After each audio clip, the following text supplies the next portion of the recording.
Well, I'm sitting in my chair late at night, watching crime unfold under the pale moonlight. From the darkest corner, stories unfold. True crime jewels, she's brash and she is bold. On the YouTube screen, we're digging deep into the mysteries that never sleep. From missing kids in Tennessee to angry husbands named buried. True crime's calling, and we're taking the time. So grab a seat, don't miss a beat. This True Crime Jewels got what you need.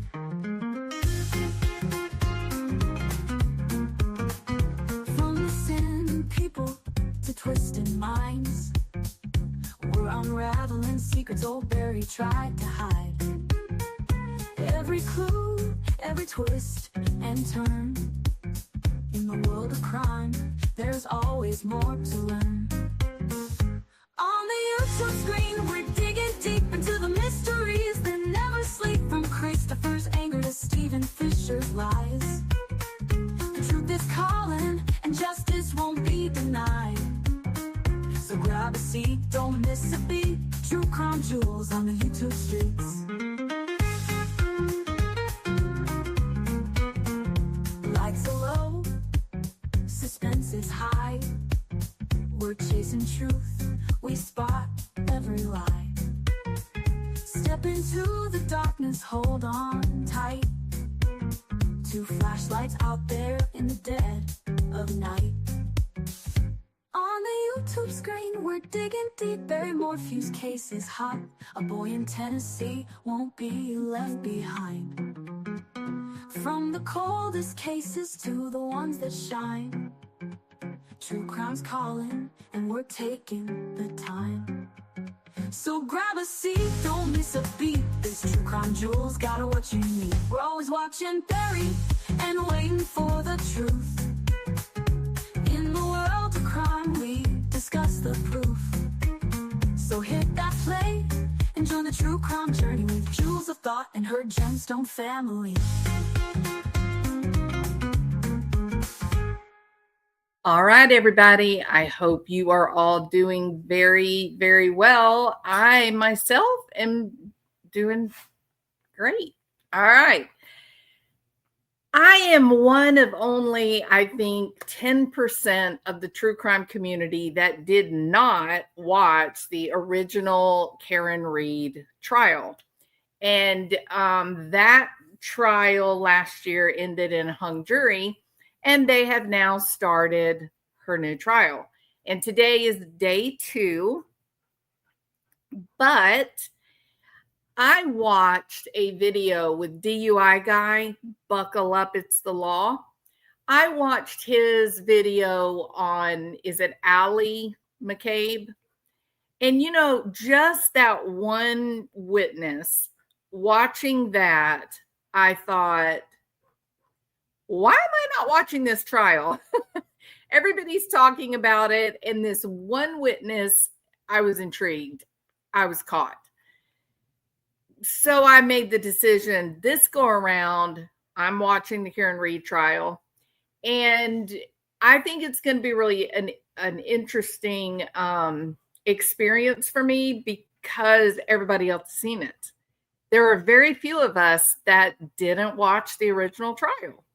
So that is where I'm coming from. Okay. So that's my starting place is, I'm going to watch the trial. I'm not going to show like a lot of the trial footage. I'm mostly going to give my reactions and my impressions. And the one that I'm going to start with actually came from yesterday, right? And that was Paramedic Nutall.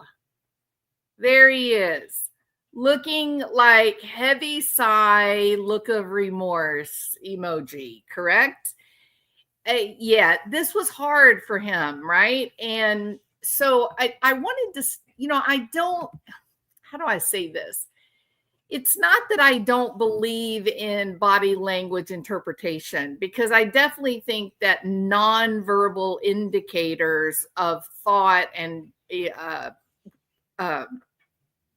emotional experience I think there are micro expressions are real. Can't train for them, can't block them.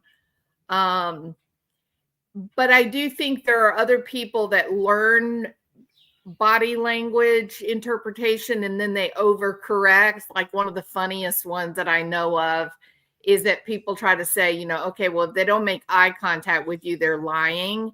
And so what the liars do is they look at you like really hard and they keep their eyes wide open, like, ooh, I'm going to drill a hole through you so you can see that I'm not looking away. So overcorrection for body language interpreters is a kind of interesting thing, right? This is one of the reasons that I like Deception Detective, because he and I are kind of on the same page with this. It's real easy for people to watch these videos on body language and then train themselves not to do these things. But there are, in fact, certain behaviors that simply cannot be controlled. One is micro expressions. Micro expressions are they are direct access to what the parietal and amygdala are doing. So that is number one. You can't control them. They're going to come out. You have no control over it. Another thing that you don't have any control over is an actual authentic stress reaction. And when you're saying something that is categorically wrong, where you recognize and know that you are lying, some people, not all, but many people, their throat doesn't want to cooperate. Like they actually are struggling to say something that is a lie. And so they will very often swallow. And because they're under so much stress and the body is fighting against the lie, they'll almost gulp when they swallow. Like you can hear it in the microphone. So there are another thing that people have a very hard time controlling when they're lying is holding their lips in a weird. They become hyper aware of their mouth, and so they'll begin to do things with their mouth. I think for sure dropping their head or to put up some kind of barrier between themselves and the person that they're lying to. That is a pretty common reaction, even for people that feel like they've trained themselves to be a good liar. You just can't trip. The brain is going to do what the brain is going to do. A lot of people fall back on self-soothing behaviors, fidgeting, touching their face or neck, covering up their mouth. Moving away from the threat is quite basic animalistic type behavior, as opposed to when you're trying to convince someone that you're telling the truth, because you tend toward leaning into that. Like you are appealing to that person to believe you because you're telling the actual truth.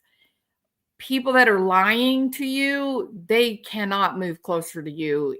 They have to do a lot of hard work to override that part of their brain. So basically people that are feeling shame and humiliation, some of the thing with lies, we would suggest that there is some shame in telling the lie, but normally the shame is from the original act of which they're trying to cover up with the lie. They're not so much embarrassed because they're lying. They're embarrassed because they engaged in behavior that is humiliating and they have to lie. That's where the shame is. And so generally with shame, the head, the eyes, everything kind of lowers, goes toward the ground, shoulders slump down, avoiding eye contact if they're really emotionally triggered.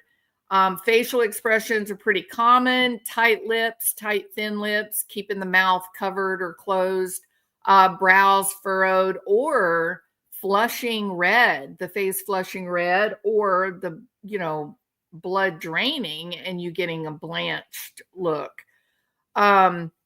Again, people that are aware of what liars do, they'll overcompensate, they overcorrect, and so they come off looking very strange. And I think we'll see that in Paramedic Nutall. Posture, like I said, hunched shoulders or crossing their arms, also leaning back away from the person that they are lying to. Fidgeting, touching their face and mouth, and then, obviously their body getting smaller and smaller as they try to take up less space. Avoiding eye contact or prolonged eye contact, and you can never hide micro expressions. They are coming directly from the parietal lobe.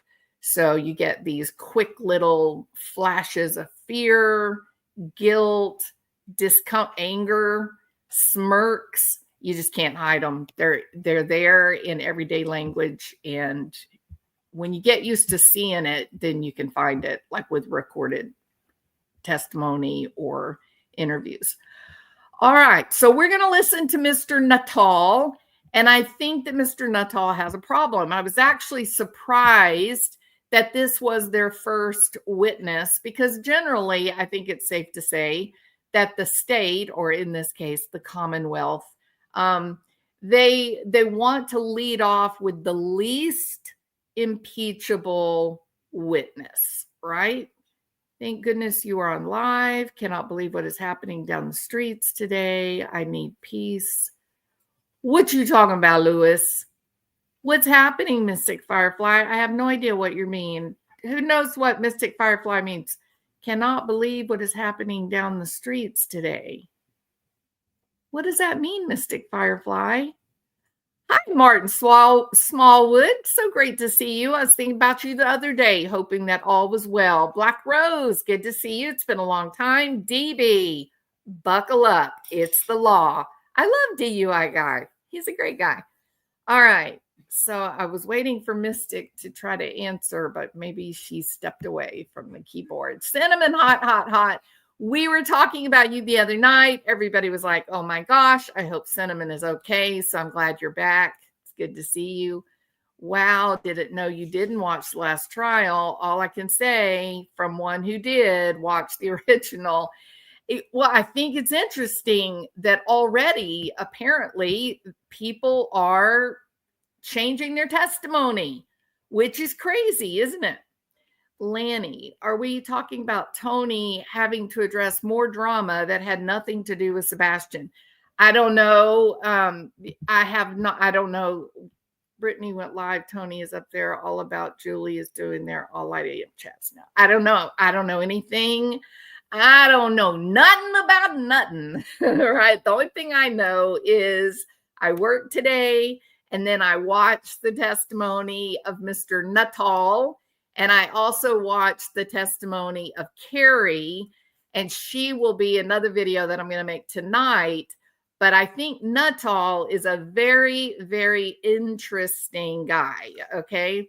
This is an interesting choice for getting right out of the gate, right? I mean, let me ask you guys, those of you that saw the, I don't know where I went. Where did I go? There I am. I don't know how many of you watched the original trial. Were you, those that watched it, put a 1 so I'll know how many of y'all are in here. Hey, Martin, so good to see you. Anybody watch it?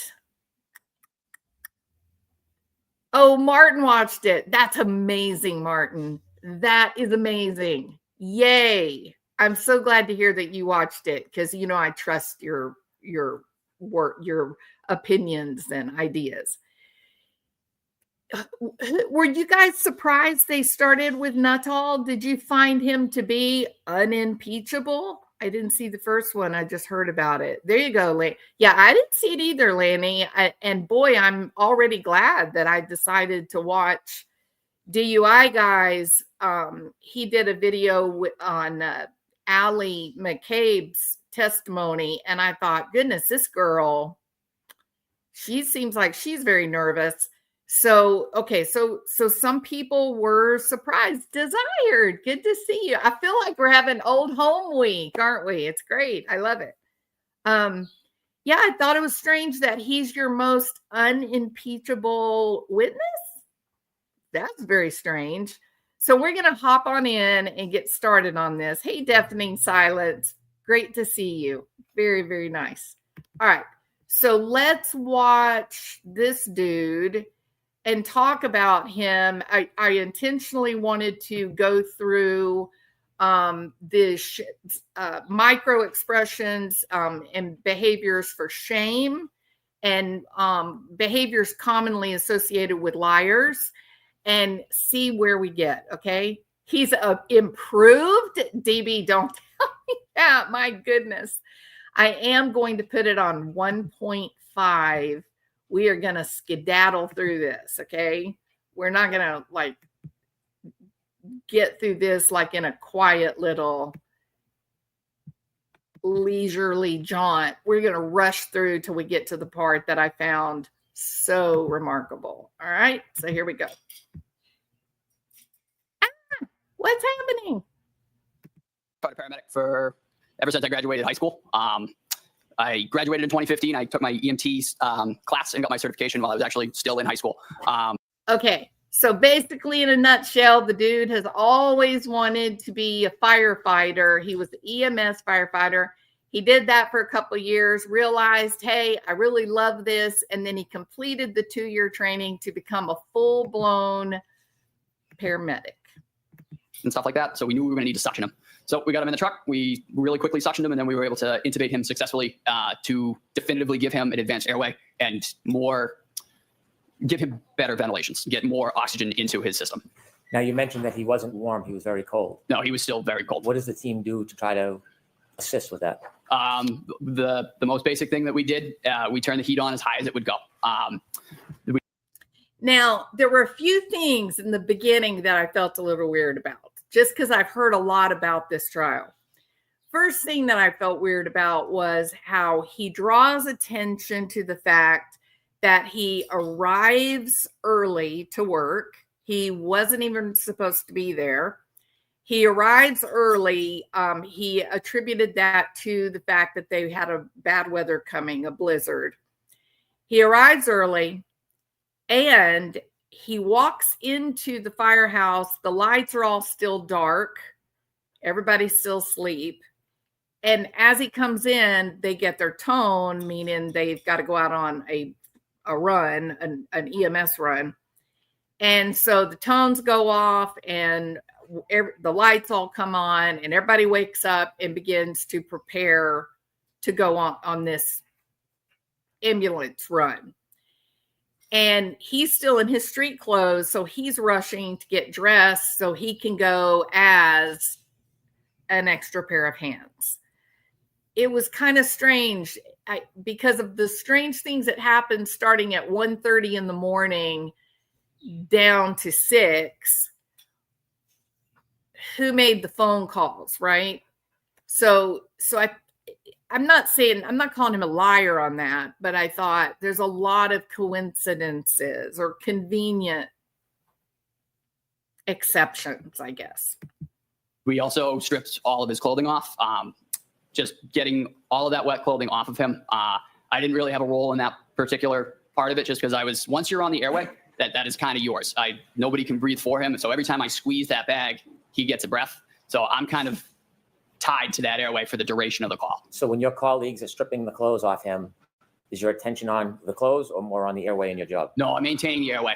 If an endotracheal tube is dislodged for whatever reason, it is typically more difficult to get one in. So the integrity of that tube staying where it is and not being dislodged, that is another key aspect of airway management. As you're doing that, do you notice what any of your colleagues are doing to help? Like I said, they were working on clothing removal. I believe they were also getting intravenous and intraosseous access on this individual to begin medication administration. But again, I was quite focused on that airway, just making sure that it was maintained and we didn't lose any tube. We didn't lose any end-tidal CO2, which is just another monitoring device that we use to confirm that tube is in place. Trial. How quickly do you get to Day leave one. the scene and start moving towards the hospital? I honestly couldn't give you an accurate estimate. It didn't seem to be out of the ordinary realm, though. We were able to move within the flow. In addition to Mr. Keith being very cold, did you notice any other injuries on him? So I noted that he had a hematoma right above his right eye. Can you explain to us what that is? Yep, it's just, for lack of a better term, it's just a big egg. He had a pretty good bump over his eye. And you said his right eye? Yes, sir. Did you know how that hematoma was caused? No, sir. No idea? No. In addition to the hematoma above his right eye, what other injuries did you see? There were also several scratches on his right arm, just below his shoulder and traveling down his right humerus. They terminated right about his right elbow, just above it. Those scratches, have you also described them as abrasions? Yes, sir. Is there any difference in your mind, difference between scratches and abrasions? Nope. These were they were deep, and they were not bleeding, but they were notably deep. Did you ever describe it as furrows? I did. And in describing those scratches, do you have any idea how they were caused? No, sir. Okay. And did you notice any other injuries on Mr. O'Keefe? No, sir. Those were the kind of.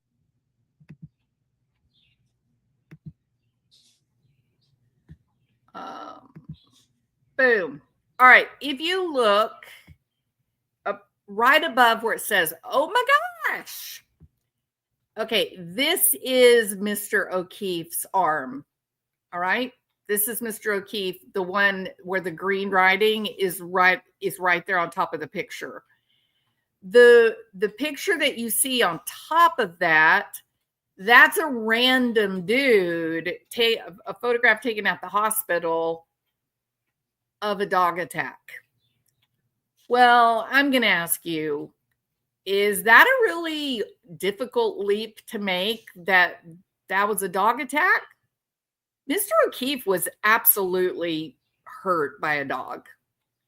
And there are both deep furrows by the claws of a large dog.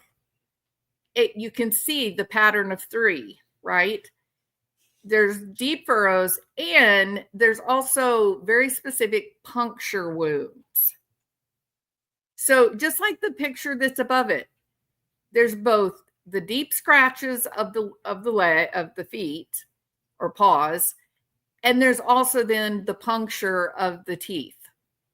So why they have tried so hard to avoid a discussion that these are dog injuries, because if you admit that these are dog injuries, then the whole was there a collision, that's out the window, isn't it? If you agree that acknowledging a dog attack completely exonerates Karen Reed, put a 1. If you disagree with me and say, yes, he could have been attacked by a dog and he was run over by Karen, put a 2. And let's see where we're at. Chloe most certainly attacked after the humans or while the humans were attacking him.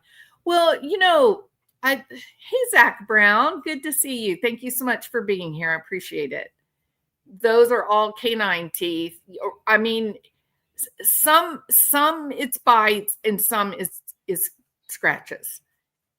Not completely buying, no car accident. Well, I mean, I do know, if you think about your own pets, your own dog, if you begin to roughhouse and wrestle with your kids or your grandkids or whatever, your friends, don't your dogs get excited? Right? Your dogs get excited and they start barking and they're kind of like jumping around the room watching, and they're enjoying it, right? But also, this man was the owner of Chloe, is police officer. What's the chances that Chloe was being trained in attack tactics and she just wasn't very well trained?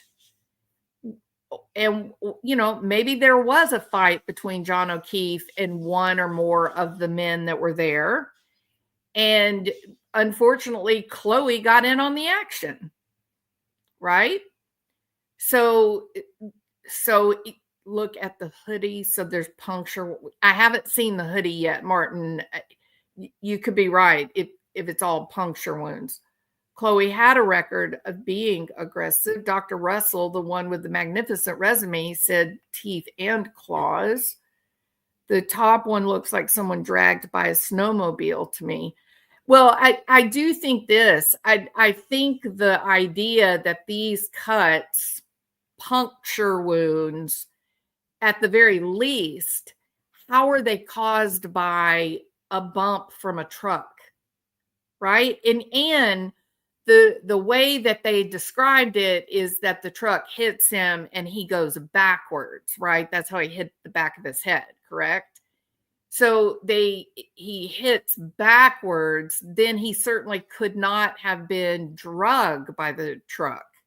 So there's the parallel lines, the punctures. It's just any reasonable, logical person can understand this. And I think it's fascinating that this DA decided to move ahead and retry this. I'm very surprised. But we'll see. Last time I saw it, the triangle markers appeared to be canine teeth. What breed of dog? I do not know the breed of dog. I only know that she's described as a large dog. Okay, well, Amber says a German Shepherd. If Chloe is a German Shepherd, then that increases the likelihood that a police officer is having fun training Chloe to be an attack dog, right? It increases the likelihood. Jules, have you seen the DA's hostage video? No, I have not. Okay, so let's keep going. Otherwise, we're going to be here all night long. Be like dancing on the roof.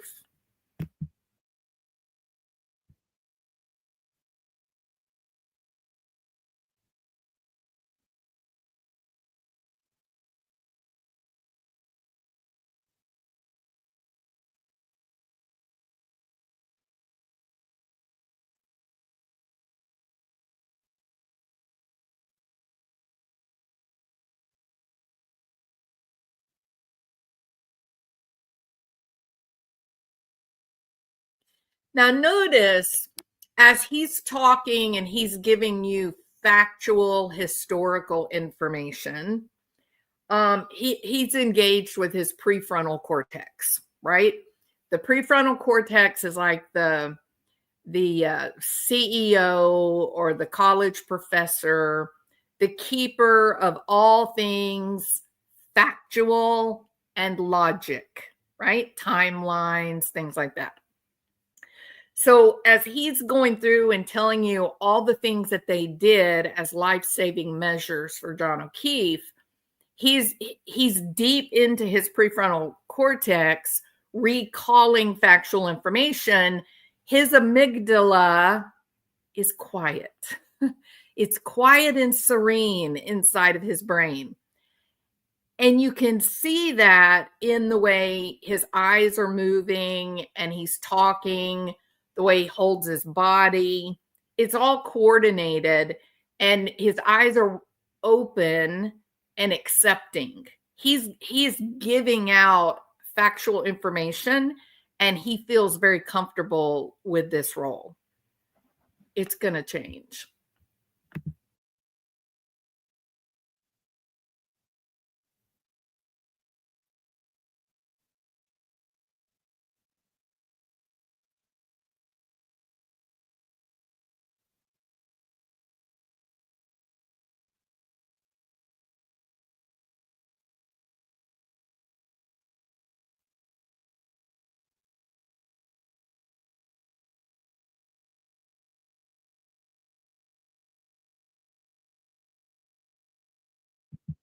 Again, just facts.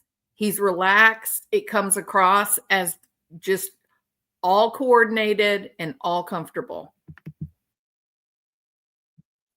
Usually, let me say it this way. Usually, if you feel comfortable watching someone and listening to them talk, then they are comfortable, which suggests that they're being authentic and telling the truth. If you are listening to someone and you begin to feel uncomfortable, you may not even know why you're feeling uncomfortable. That is usually an indication that the person talking is also very uncomfortable and may or may not be lying to you, but for sure they're feeling bad and you're your ancient brain is picking up on their emotions. It's just empathy, shared emotion between multiple people. If you think to the Christopher Proudfoot video that I put up, where he was speaking in such violent, inappropriate ways, he is absolutely a man who's dealing with a great deal of fear, and he's very angry about being in such fear. He's a man who feels threatened. Promise. This one, though, right now, very comfortable. Everything's going well. He's telling the truth.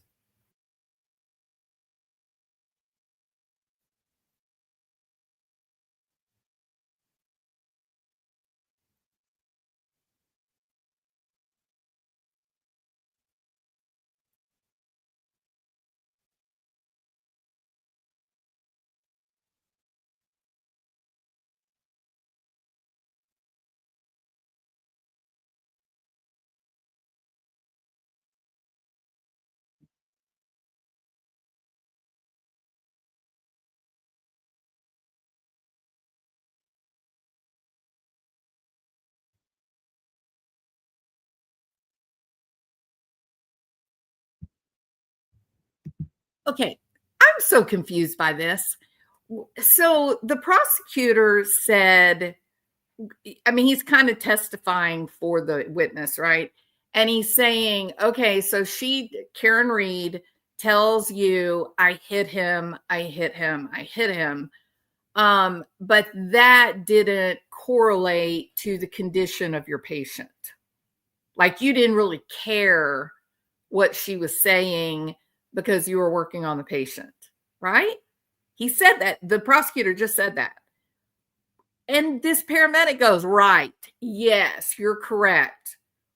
Hold on a minute. If someone is hit by an SUV, don't you think paramedics would need to know that? For example, you would want to know if there were broken ribs, that if you start doing CPR, you may be puncturing airways. You may make a different choice about how to administer cardiac support. There could be all kinds of reasons that you would need to know. The way you would move his body, for example. Yeah, I thought that was such a strange thing to say, but he said it, so.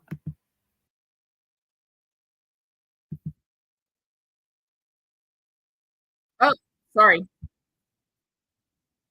Taken from any source, police car, dash cam. Yes, sir. All right, I'd like to introduce a video stream.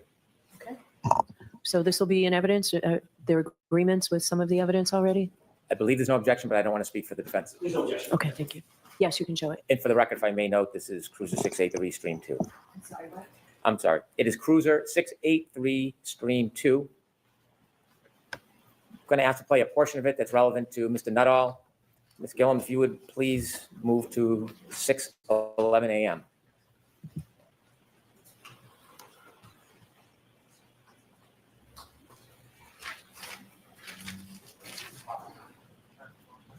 Sorry about that, y'all.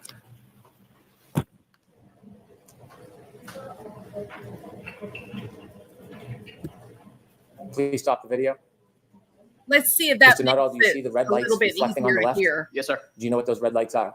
Presumably those would be ambulance 1. Yeah, so not what you presume. Do you know what they are, sir? And those are the lights for ambulance 1. Do you see the weather conditions as depicted on this video? Yes, sir. Oh, as you stood outside, was it same or different to how it appears on this video? That is the same. When you look to the left, you see a straight line about an inch or two from the left of the screen. Do you know what that item is? Sorry, sir. Repeat the question. If you look to the left of the screen, Yep. you'll see a straight item from the bottom halfway up the picture. Do you know what that item is? I On the believe video? that's a flagpole, sir. Do you see a little bit of movement of bodies near that flagpole? At the present time, no. Okay. Could we continue to play, please?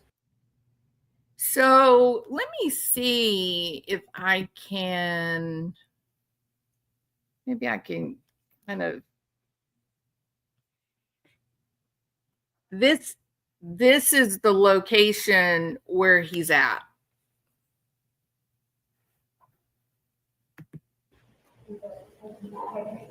Yep, there they are.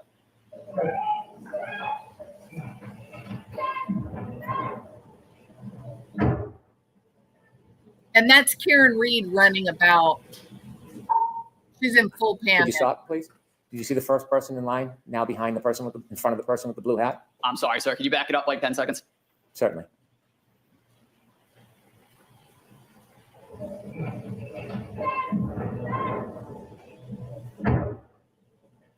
And all I hear her saying is, John, John. Do you know who that person is? I believe that's me, sir. Okay. Could you please continue? Is this your first assessment? Yes, sir. This is ascertaining any signs of life or breathing. Is that you approaching? Yes, sir.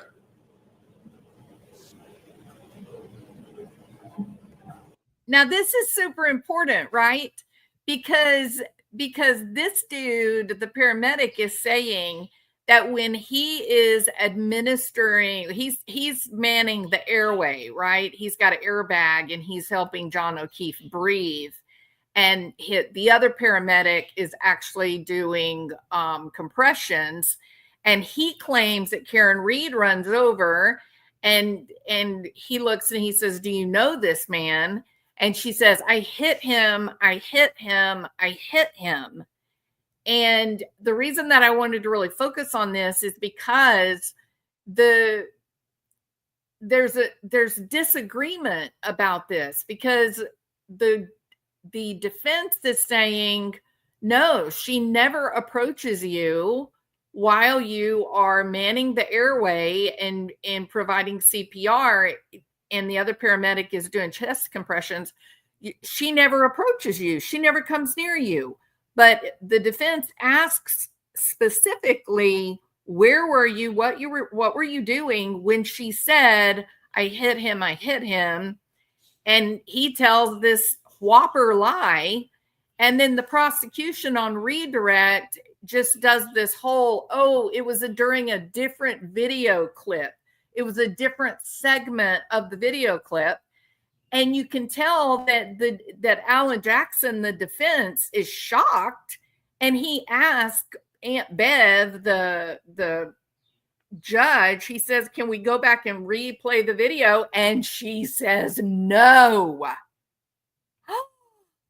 She says, no, you can't.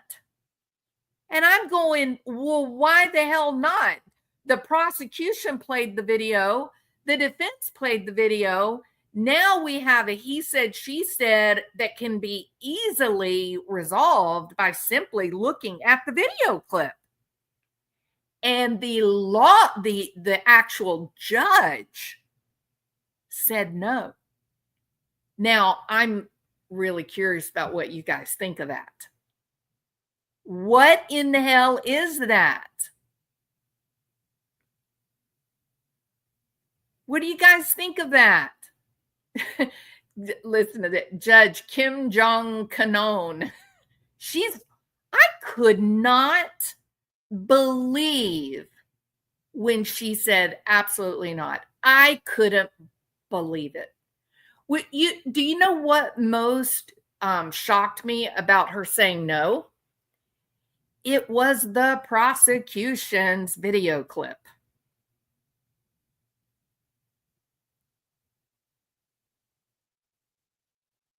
See,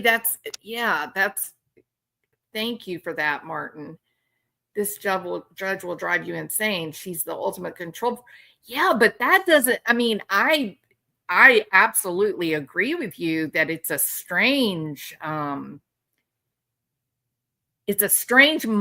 of micromanaging, right? However, I thought that in a murder trial, you've got constitutional protections, don't you? So how does she resolve? I mean, I think this is an appeal issue. How do you resolve that the prosecution plays a video clip, the defense plays the same video clip, and then your witness says, oh no, you're wrong. It was a different segment of that clip. And Alan Jackson's like, it's the same clip, right? He said, well, it's a different section of the clip. And you can hear Alan Jackson is surprised. And when he says, can we go back and play this and listen? And the damn judge said no. I couldn't believe it. I couldn't believe it. And that's what I mean on my thumbnail when I got shocking. Why wouldn't a judge want to clear up what the fact is? Like, just give them the fact. That's all you got to do. Just give them the fact. You don't have to do anything else. Just figure out what is fact and what is not fact, right? I can't even understand her. That moment was just crazy. Right, Martin? And that's why that was the other part when I said, oh my gosh, this is the Commonwealth's prime, the least impeachable witness that they have. I was just blown away. Let's see. So Martin says 6/12/04 to 6/12/11. All right, hang on. I'm going to do it, Martin. Hold on. Okay, 6/12. Oh, we got to go a long way, don't we?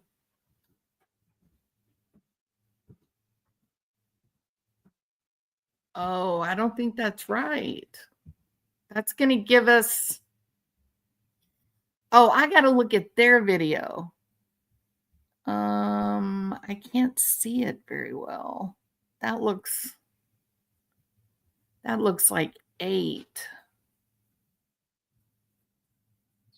I can't see their timestamp, Martin. Maybe it'll be on the defense's.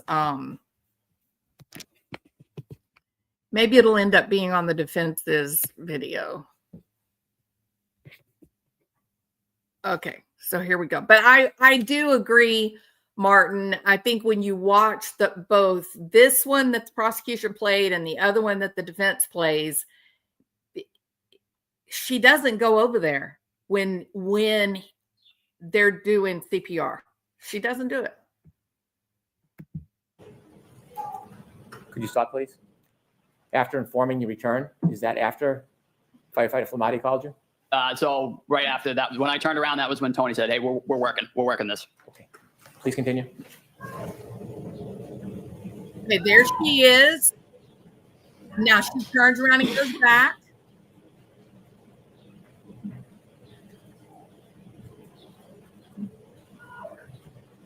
This lady with the fur around her face, that is the wondrous Jen McCabe. You see Karen Reed just running. She's just running nowhere. What's the saying? Running around like a chicken with her head cut off. That is what you're watching Karen Reed do. And do you know why people do that? They do that when they're in a state of shock. They do that when they're having this internal compulsion to help, to fix, to react and do something about a situation that there's just not anything to do. They can't do anything, and yet they have this compulsion to try and do something, and so they just come off looking erratic and purposeless, right? This is a really common action, a behavior to see after, let's say, a car accident or even like airplane crashes. Eyewitness accounts of airplane crashes talk about people that were on the airplane. They survived the crash. And when they get out of the plane, they're just running like to the plane and away from the plane. And they're running, like picking up pieces of luggage, and they're just doing things that just look crazy and pointless. But you have to realize they're in a state of survival and their brain is pushing them toward action, but there is no action to be taken.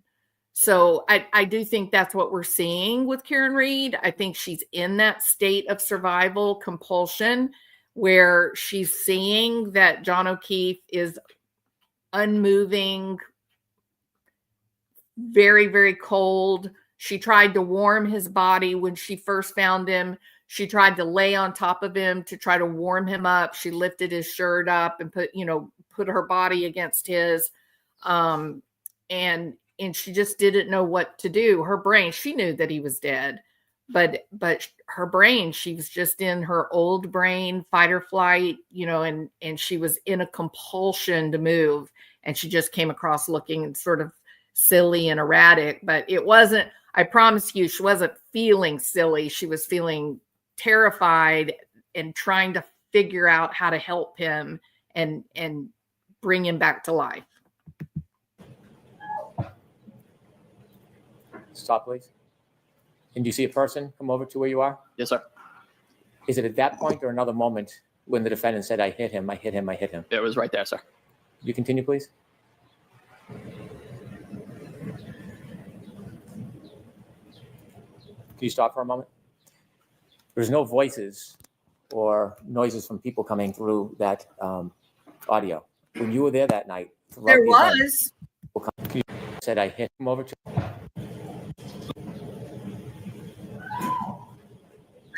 That's Karen Reed.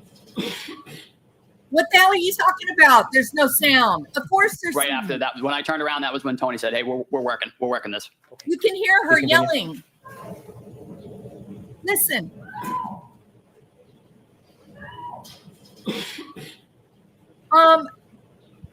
If you heard Karen Reed on that recording, put a 1. If you didn't hear any voices coming through, put a 2. You definitely hear her multiple times, and at the state that she's in, where she's just keeps screaming out either John's name or she keeps screaming out, no, no, no. She wouldn't have gone over there and whispered in Nutall's ear. She'd have been screaming, oh my God, I hit him, I hit him. Oh my God, I hit him, I hit him. Which is what they're telling you that she was doing. And yet there's video and audio. And he just told the jury, oh, this doesn't have any audio. You can't hear it. What do you think, guys? Can you hear the audio or not? I can hear it. Thank you, Martin. Yeah, of course, Getty Nona. It is unreal. This is incredible. Truly incredible.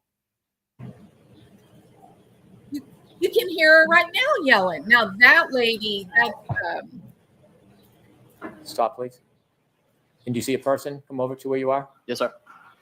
Is it at that point or another moment when the defendant said, I hit him, I hit him, I hit him? It was right there, sir. Could you continue, please?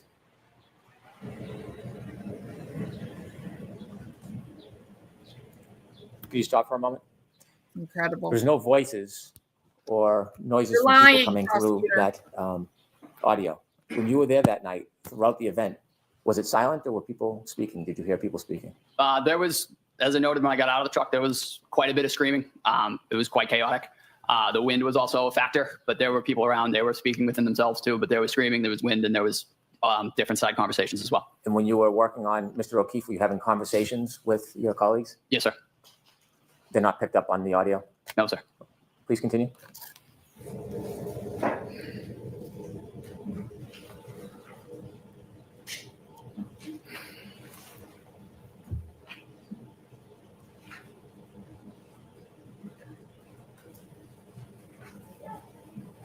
There's sound. You can hear her right there.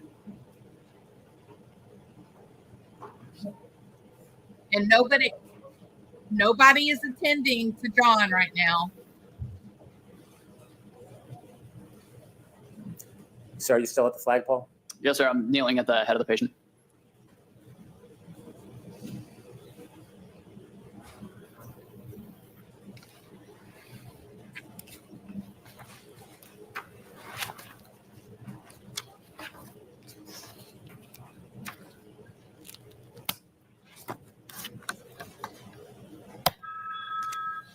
Oh, there's a phone.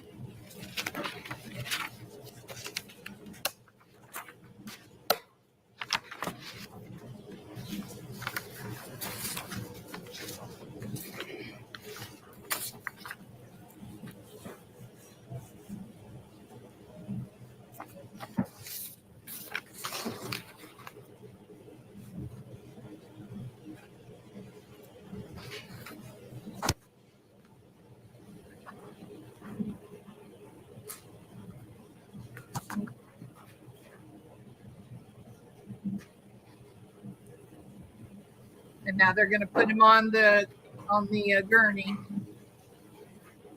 and load him up into the ambulance. Are you included in that group of first responders? I am not, sir. I've actually exited to the side with the bags. I believe I'm entering the ambulance at this point. Okay. Thank you. We can conclude the viewing. Crazy.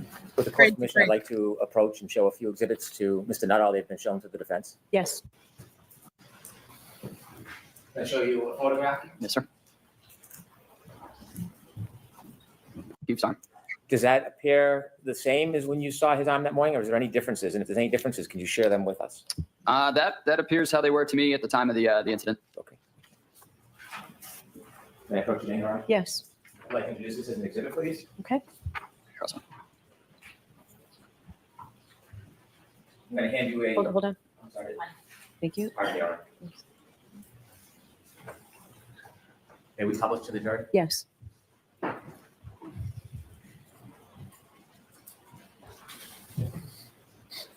Is that the photograph you just identified on the screen? Yes, sir. Showing you a second photograph. I'd like to ask you some questions about it. You've Can we take got that one down? you can see puncture wounds here, here, little bit here. These patterns of 3 or 4, those look like claw marks, but definitely here, which would make sense, right?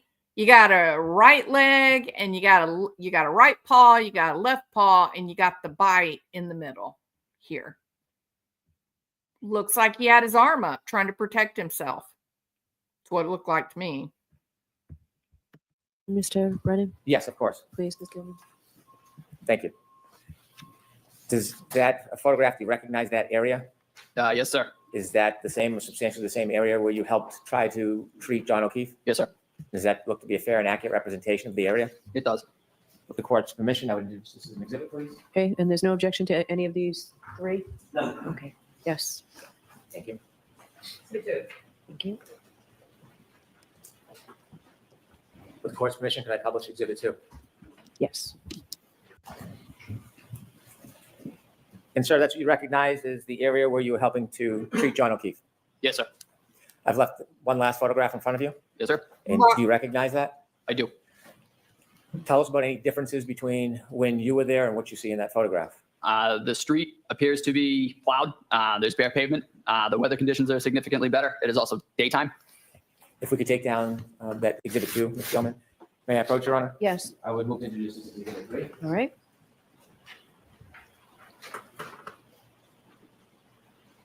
With the court's permission, I'd like to publish exhibit 3. Sure.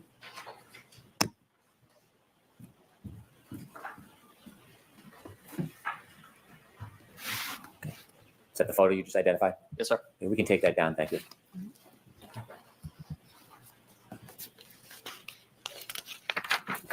Thank you, sir. I have no further questions, Your Honor. All right. Jackson? Yeah, crazy, right, PB? Okay, now the man that's about to come up and ruin Nutall's life, well, that would be Alan Jackson. I have no doubt that you can prove it, Martin. You are definitely smarter than I am.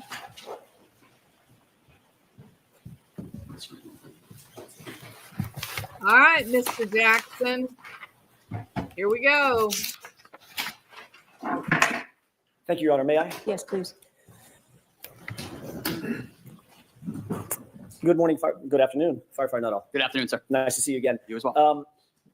Before your testimony this morning, how many conversations had you had with any member of the prosecution team in anticipation of your testimony today?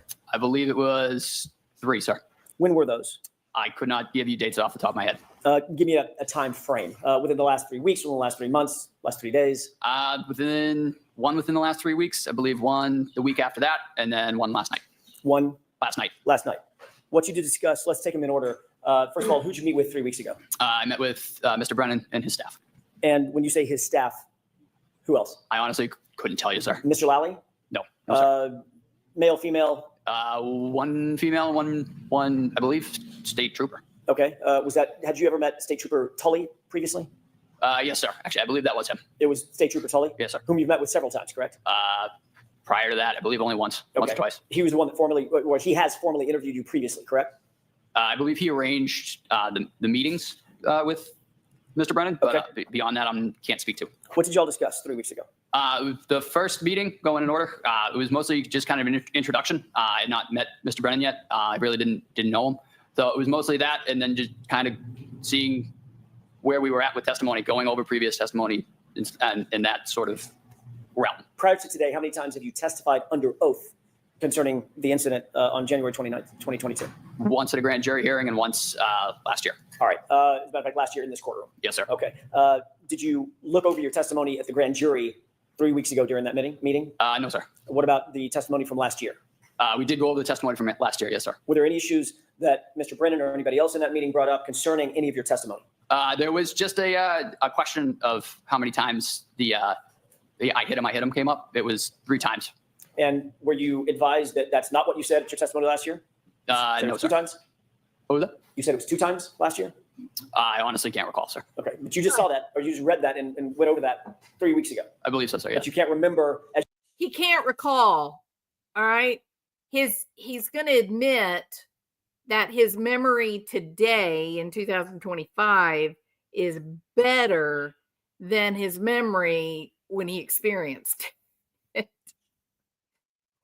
This is a disaster. This dude is an unmitigated disaster. And remember, this is their first witness. This is the guy who's supposed to be the least impeachable. His position is to inspire confidence in the jury. You know how like your cleanup batter, number 4, he's your top guy. He's the sure thing because he's going to knock in anyone that's on base, right? There's a strategy to the time sequence, who you put first, who you put second, who you put third. This guy, his job is to be authoritative and unimpeachable to inspire confidence from the jury that you, the prosecution, that you're the one that's telling the truth. You're the one most believable. This guy was his number 1. That tells me things are just going to go from bad to worse. As you sit here today, just 3 weeks ago, what y'all discussed in terms of how many times you previously testified that you heard the phrase, I hit him. They previously testified possibly to 2, but it was 3. Okay. Your memory is clearer now than it was, for instance, a year ago when you testified. Repeat that? Sure. Your memory is clearer now as you sit here that it was 3 times you heard that than it was a year ago when you testified that it was 2 times. Yes, sir. Okay. Does your memory get better with time generally? Your memory. I'm not talking about the royal you. I'm talking about you. Also, remember when he was just giving us information from the prefrontal cortex, he was just relaxed, comfortable. Everything was coordinated. About the only thing that moved was his facial expressions and his hands. And you felt comfortable, right? Now watch how often he's adjusting position in his seat. He's doing that because he is physically uncomfortable. He knows what he's doing. In certain settings, I mean, there are certain things about different aspects that I recall better than others. Okay. And does your memory tend to get better or does it fade over time? That's my question. It can fade over time, but it depends on the context. But in this case, you're telling this jury that your memory is better now than it was a year ago when you testified about the exact same circumstance, correct? Yes, sir. Okay. You then met. Okay, there is a new expression from this young man. What did that expression say to you? Let me go back and let's watch it again. Sir. Okay. You then met. What does that mean to you guys? Like the downward mouth, kind of, furrowed brow, shaking his head. You remember the list that I gave you for for body language, micro expressions for people that are lying? Avoiding eye contact or excessive forced eye contact, fleeting looks of fear or discomfort, lip pursing, asymmetrical smiles, touching face, hand, or clothing, rubbing eyes, hesitation, stuttering, over explaining, body orientation. The guy kind of did it all in that one moment of pulling his head back, scrunching up his face, mouth turns down, and he shakes his head no. He's saying, this is a terrible, terrible, terrible feeling. I don't like this at all. I don't want to have to do this. I mean, Amber Heard actually said those words, I don't want to do this. And everybody thought she meant tell her tragedy. I said, nope, this lady doesn't want to have to lie in front of the whole world.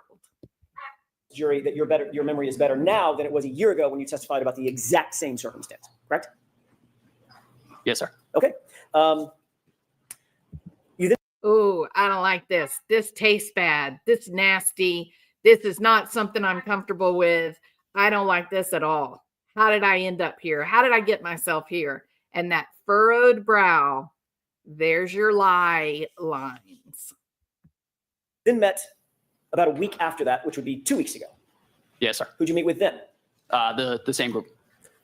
And what did you discuss at that meeting? Moving around Again, just there. prior testimony. And that was really the gist of it. And tell me the specifics of the prior testimony that you.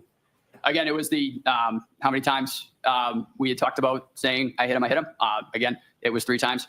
And then there was also the video that was played for me. If I'll take the video in just a second. If y'all had met 3 weeks ago and you indicated to Mr. Brennan that it was actually 3 times, not 2 times that you heard the I hit him. Did you see the gulp? He knows he's lying and he hates the way it feels. And this is a guy who's got a lot of muscle tension because of these lies. Watch how hard he swallows. And this is the best he's going to feel for about the next 30 minutes. It's just going to get worse. But watch how hard this poor guy swallows. The constant shifting his weight because he's feeling that chair underneath him. He feels uncomfortable. He can barely catch his breath. When you do see his hands are shaking. His heart is pounding. He is like a threatened, cornered animal.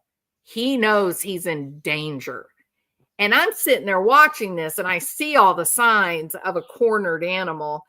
And I think to myself, why, Nutall? Why are you doing the lie? Why are you lying? Why don't you just tell the damn truth? It would make you feel better. Well, clearly he can't. I think Mr. Nutall has gotten himself stuck between the proverbial rock and hard space. What say you? Oh, the video that was just played was. Oh, and watch how hard he swallows. It actually makes you feel sad for him. Played for me. If I'll take the video in just a second. If y'all had met 3 weeks ago and you indicated to Mr. Brennan that it was actually 3 times, not 2 times that you heard the I hit him. His mouth is so dry, he could not swallow. Watch again. You're going to see him try to swallow. It looks kind of like just a normal little swallow. He tries and he doesn't achieve it. And then you get that big dramatic swallow. This guy is terrified. Why? What are your guesses? What is it happening to him? What is happening to him that he has to lie? He is friends with Carrie Roberts and other witnesses. Hey, Carrie's going to get the same overview because Carrie had a ton of trouble too. Why are these people lying? Carrie and Nutall, these are not mafiosa. Okay, these are not people that are engaged in criminal activity behind the scenes. No way. Who the hell has so much power and is exerting so much control on this group of average Americans? Why? Look, people make bad choices, right? We all do. I could go through a list of the bad choices I've made in my life. We all have regrets. We all have moments where, you know, we foolishly, you know, act too quickly. Got to remember the 10-second rule of neuropsychology. You give up accuracy for increased survival, basically. And so those are the moments that we make really poor choices, right? But don't we always have the freedom to come back and say, you know what? I lied. I did. I told a damn lie, and I don't know why I did it. I guess I thought I was scared. I guess I thought I was protecting someone. I guess I was trying to protect my own skin, and I don't want to do that now. And I know that it was illegal when I did it, and I could be in trouble, and that's okay. I'll take my punishment, but I want to do the right thing because innocent people shouldn't go to prison. So I want to tell the truth about what happened. What is happening in the lives of these very average people that someone is controlling them? Someone is controlling them on such a level that this poor dude can't even swallow. He's so afraid. Watch again. I could slow it down in slow motion. I guess I could. Hold on, because right now I've got it sped up. Let's slow it down just a little, make it a little easier to see. I'm not going to slow it down a lot. There we go. All right, so double swallow. He tries to swallow. He can't quite get it. Then he finally swallows, and it's just like a gulp. Oh, the video that was just played was played for me. If I'll take the video in just a second. If y'all had met 3 weeks ago and you indicated to Mr. Brennan that it was actually 3 times, not 2 times that you heard the I hit him, why did you need to discuss it again a week later to verify the 3 times versus 2 times? Not sure, sir. That was just the way that the conversation went. And I just, again, repeated what I said and what I remember from that morning. Well, tell me about that conversation. Did Mr. Brennan say anything like, well, are you really sure that she said it 3 times? It was that morning what was said to you. And I said, I hit him.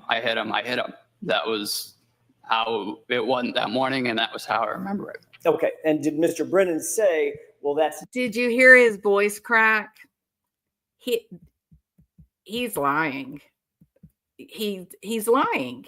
And we don't know why. Like, we can't guess like what is causing the lies. But the fact that Carrie experienced the same problems, I'm just intrigued. Who the hell is exerting control on these people? Because these are very average people. These are not gangsters. You know what I mean? Now, some of the other witnesses kind of make me a little uncomfortable, and I think, oh yeah, you've definitely broken a law or 2 in your time, but not these people. He and Carrie, these are just good old average, regular middle America, you know? Well, are you really sure that she said it 3 times?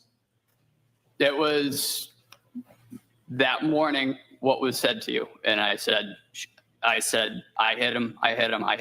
That was how it went that morning, and that was how I remember it. Okay. And did Mr. Brennan say, well, that's not consistent with how you've testified previously concerning the number of times you heard the I hit him phrase? Yes, sir. He did say that. He wanted to, he acknowledged that I had said it twice. However, again, as I mentioned, it was said 3 times to me. So now you do remember last year that you only said that it was repeated twice. One more time, sir. So now you do recall that last year when you testified, it was inconsistent with how you're testifying today. Let me put it that way, correct? I believe I said I hit him twice on the stand last year. Right. And if you're saying I hit him 3 times instead of twice, that firefighter Nutall is inconsistent with your testimony today, correct? You Yes, agree sir. with that? But that is how it went that morning, though, sir. Okay, that's not my question. Let me see if I can do it again. So I'm asking you, if you testified last year, Yes, sir. that you heard the phrase twice, Mhm. and now a year goes by, and you're testifying in front of this jury this year that you heard it 3 times, those 2 statements are inconsistent with one another, correct? Yes, sir. Okay. Did you talk at the meeting 2 weeks ago about any other inconsistencies with your testimony? Not to my knowledge, sir. Well, you were there. You No. say not to my knowledge, meaning, No, sir. We did not. okay. So it was just about the number of times that you heard the phrase, I hit him, correct? Yes, sir. All right. You cleared that up in the 2 meetings, 3 weeks ago and 2 weeks ago. What did you talk about last night? Mostly just What? making sure that everything was as it had been. I mean, and by that, I mean, it was 3 times and that we were continuously making sure that everything was the way that it had happened that morning. Everything was the way that Mr. Brennan wanted it to be. No, Yeah, sir. you were the way that it was in. I were remember getting it, your and I story recall it straight, happened. buddy. Okay. So he asked you You were 3 weeks getting your ago lies straight for the about prosecutor. how many times you heard that phrase. Yes, sir. You changed your testimony at that time and said it was Yep, you 3 sure times did. instead of 2 times. We agree on that, correct? Yes, sir. Then he called you a week later or met with you a week later and again reiterated, making sure you stick with that testimony that it's 3 times, not 2 times, correct? Yes, sir. And then last night he called you just to make sure one more time you're going to stick with that testimony that it was 3 times, not 2 times, correct? Yes, sir. On just a second. May I have just a moment, Your Honor? Yes. And Martin Smallwood, thank you for the picture of the bites. And I'm going to show that when we finish this video, okay? Or maybe I'll Okay. show it before we go to Carrie. And when you talked last night, did you assure Mr. Brennan, nope. When we come in tomorrow, I'm certainly going to say it was 3 times, not 2 times.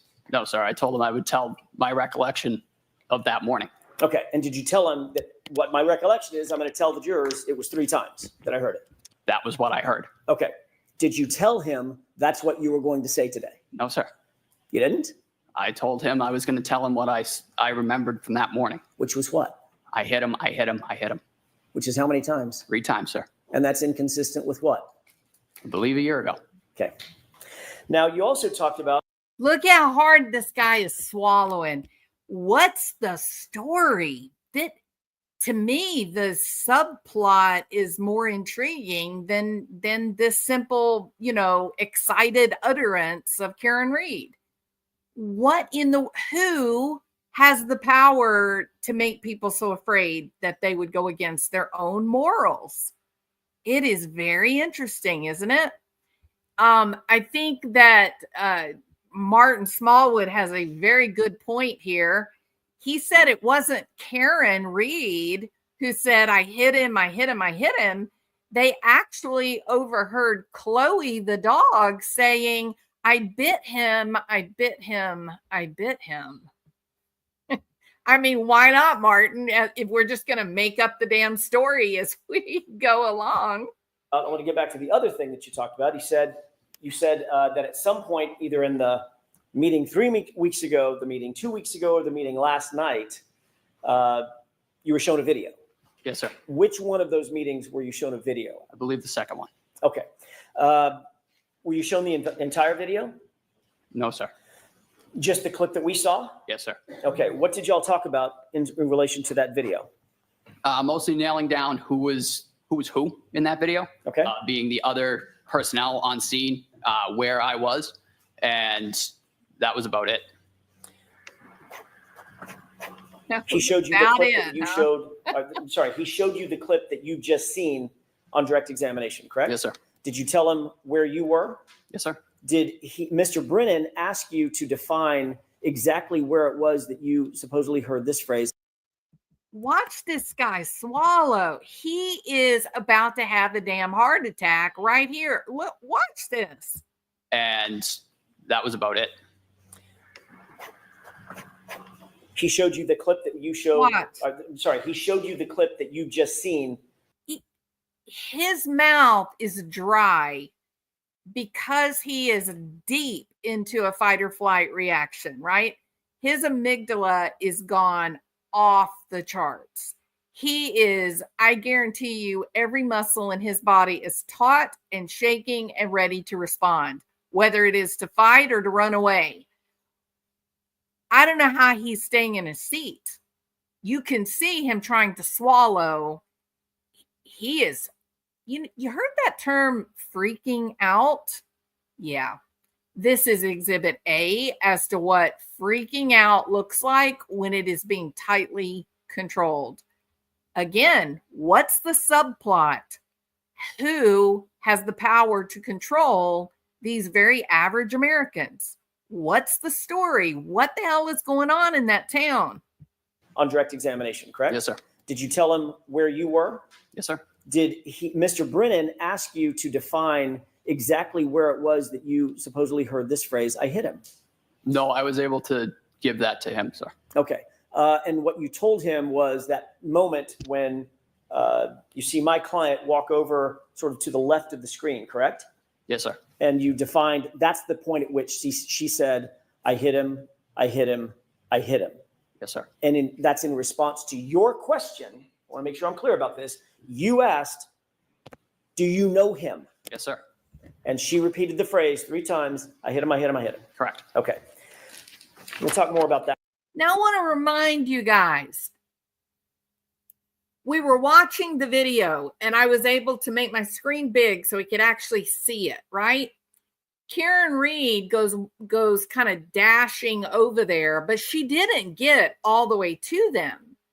She, in terms of standing on, in front of the car versus standing where John O'Keefe's feet would be, she only got about halfway to him, right? So why is the guy, Nutall, who is doing airway, why is he looking up and looking at people that are past the other paramedic who's doing chest compressions, looking past another like police officer standing there kind of watching?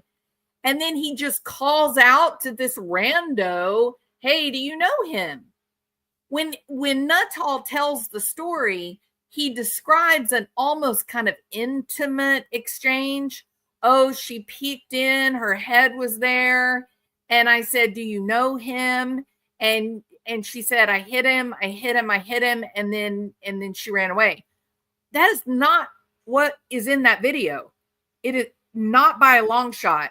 He would have had to have looked past the paramedic that was doing chest compressions, a police officer that was standing there, to get halfway to the sidewalk where Karen had walked up to and then turned around and walked away from, or kind of dashed. It was erratic. You know what I think? I think they watched the video, and I think the prosecution made a decision about when she would have said that to Nutall and coached Nutall. That's my opinion. This story is completely incongruent.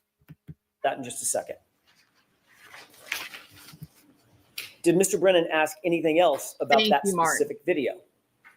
No, like I said, he kind of asked me to point out different individuals on the scene, and that was really the extent of it. You saw that same video last year when you testified, correct? No, sir. You didn't see it last year? Not to my knowledge, no. In preparation for your testimony last year? I did not. Did you see it before your grand jury testimony? No, sir. Okay, so this is the first time that you've seen it. Yes, sir. Right. And you were able to establish for Mr. Brennan. He just told another damn lie. Look at this. First of all, look at that mouth right there. Remember the disproportion, the left side of the face different from the right side of the face. Hell, his damn jaw is completely over to the side, right? Watch him swallow. He just told another lie. Of course he saw the video. The video is evidence. The prosecution is not going to have a witness go up on the stand who hasn't seen the evidence. So he's lying about having seen it. it's incredible. It's truly incredible. Preparation for your testimony last year? I did not. Did you see it before your grand jury testimony? No, sir. Okay, so this is the first time that you've seen it. Yes, sir. And you were able to establish for Mr. Brennan And exactly. Another lie goes down the gullet. Every lie he tells, he makes that hard swallow because it tastes bad. It goes against his character. He doesn't like this. Who the hell is controlling him and how? When it was that you believe you heard the statement based on your view about 2 weeks ago of that video. No, that was the way that I remember it. Right. Not a trick question. My question is much more simple. You were able to establish after than 3.5 years now, exactly where you were and where Miss Reed was and who else was around at the time that you believe you heard those 3 statements in order. I hit him, I hit him, I hit him. Yes, sir. Okay. Yeah, believe me or not, all I can do is say it. This guy is a very bad liar. Look how he looks. I hit him, I hit him, I hit him. Yes, sir. Okay. Oh, I touched it. Shoot. I hit him, I hit him. Yes, sir. Okay.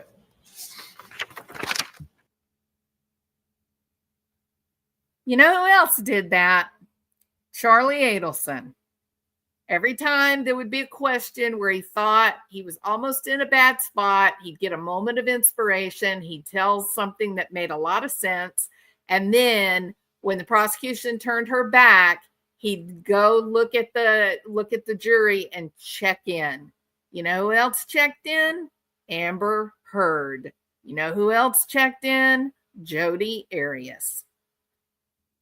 He's looking at them. He's saying, I wonder if they're buying it. That's the micro expression.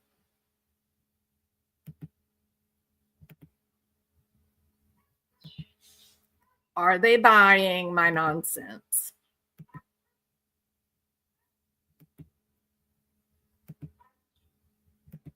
It's going to take a little bit for it to get there. But you'll see it.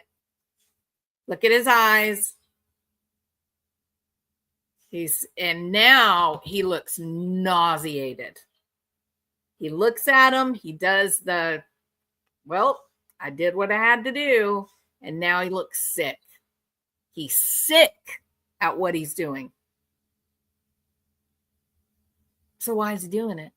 One side of his mouth is down. The other side of his mouth is up. This man is lying. All of that list that I read to you at the beginning of this, all of it, it's all there. He is so uncomfortable. He's even sweating. Look at the sweat breaking out on his forehead, his brow. He would prefer to be in a pit of snakes right now than to be up on that witness stand lying for who? Who the hell's he lying for? Proctor's gone. Proctor's off. He's gone. He's caught. He's fired. He's done. Who's this kid lying for?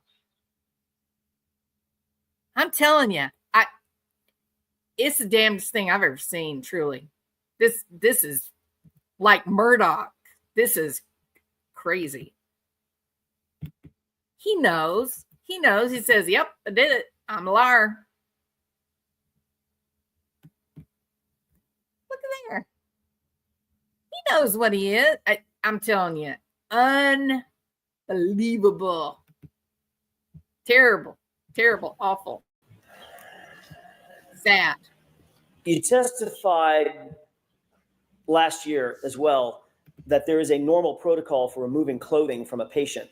And it's essential to just discard it and get it away from the patient so that you can concentrate on the life-saving measures that you're undertaking, correct? Yes, sir. That could be done in the ambulance. It could be done in the hospital. It could be done in situ out there in the field, correct? Yes, sir. But the point is you want to get as much clothing off of the person as possible so that you can assess that person's physiology. Yes, sir.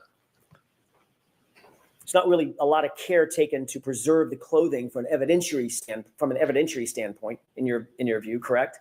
And we're trained to try and, just to take example of a shooting, try not to cut through the entrance wound of the clothing. Fair enough. I mean, when you're literally trying to save someone's life, your job is to get the clothing off and get it out of the way. Yes, sir. You're not sticking it in an evidence bag and sealing the evidence bag, things of that nature. No, sir. So it might end up on the ground. Yes. Right? Might end up with some debris on it. Yep. Might end up in the floor of the ambulance. Yes, sir. Could end up in the floor of the hospital or on the floor of the hospital. Is that right? Yes, sir. Okay. And if it's tossed in the floor of the ambulance, the clothing may well pick up debris from the ambulance. Oh, yeah. Yes, sir. Or the debris from the floor of the hospital or wherever. Mhm. Is that yes? Yes, sir. Okay. You testified previously at the grand jury in April of 2022, correct? Yes, sir. I believe so, sir. Okay. So this happened in January of 2022, that same year in the springtime. You testified at grand jury, April 20th, I think it was. Yes, sir. Does that sound right? Yes. Okay. I want to take you back to that testimony for a second. You testified at that hearing that Mr. O'Keefe was, quote, dressed appropriately for the weather. You remember that? Yes, sir. All right. It was obviously well below freezing at that time. Yes, That night that you responded. it was. We've just seen the video. It looks cold as hell, right? It was chilly. All right. The wind was howling. Yep. It was snowing. Is that right? Yes, sir. And you testified that John O'Keefe, quote, had a heavy coat on and possibly 2 other layers of clothing. Yes, sir. In April 2024, you reiterated your very specific memory of and you even called it a puffy heavy coat that he was wearing, which was then removed so that you could assess his injuries, correct? Yes, sir. All right. Not to get too colloquial, but a puffy coat is like, it's got down and stuff in it, right? Correct. Looks kind of like Stay Puft Marshmallow Man, right? Yes, sir. Okay. Pretty distinctive article of clothing. Yep. And you testified last year that Mr. O'Keefe was wearing that clothing, which you had to remove or somebody had to remove in order for him to be properly assessed. I did testify that way. Yes, sir. Okay. And you mentioned that your memory of that big, heavy winter coat was as clear as your memory of other specifics in this case, correct? Yes, sir. I asked you that exact question, didn't I? You did. And I said, your memory of him having that big puffy coat on, which stood out in your mind, was just as clear as the other specifics that you've testified to about the case, Yes, sir. about that night. And turns out you were completely wrong about his clothing, correct? Correct. Matter of fact, he wasn't wearing a coat at all. No, sir. He wasn't wearing a winter coat, correct? Nope. He wasn't wearing a heavy winter coat, correct? Correct. And he wasn't wearing a puffy, heavy winter coat. He was not. Yet you testified that he was wearing all of that, and that was clear in your mind at the time. Yes, sir.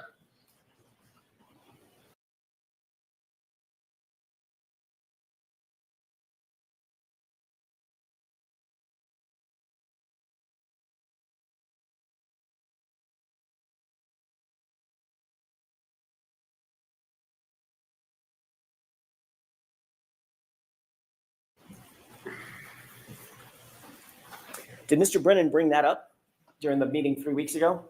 He asked about what I had meant when I said appropriately dressed. So you did talk about something other than just I hit him, correct? Yes, sir. When I asked what y'all talked about, why didn't you tell us that? To be perfectly honest, sir, I did not remember until right now. Till right this So your second. memory is fading even after 3 weeks. Yes, sir. Then how do you know 3 times is more accurate than 2 times or 1 time? You know what? You are a liar and you have a tell. When you lie, Nutall, you stick your nose up in the air, the edges of your mouth go down, and your eyebrows go up. That is the tell that you have just told a big fat lie.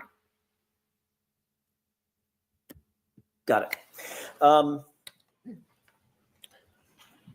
The fact is, well, let me ask you a different question. Did Mr. Brennan tell you what Mr. O'Keefe was actually wearing No, sir. Actually, I believe you did. last year, didn't I? Yes, you did. It's a short sleeve t-shirt and a little thin wool hoodie, right? Now he's fawning. Fight, flight, freeze, fawn. He's fawning. He's agreeing with the person talking, even though he knows he's been caught in a lie, looks stupid. He's hoping that by getting in, like appearing to agree with the prosecutor, he's hoping that the jury will feel confused that they didn't just catch him in a lie. It's just an attempt on his part. It's not going to be effective. People heard what they heard. You're a liar. Your memory is not better now. You don't have any idea what you're saying. The jury will remember that. Yes, sir. Wasn't wearing a hat. No, sir. Wasn't wearing, as a matter of fact, didn't even have a shoe on, correct? Not to my knowledge. And obviously, goes without saying, but I'm going to ask it anyway. That's not being appropriately dressed for the winter. No, sir. Yeah. You indicated that you did notice certain injuries on Mr. O'Keefe's person.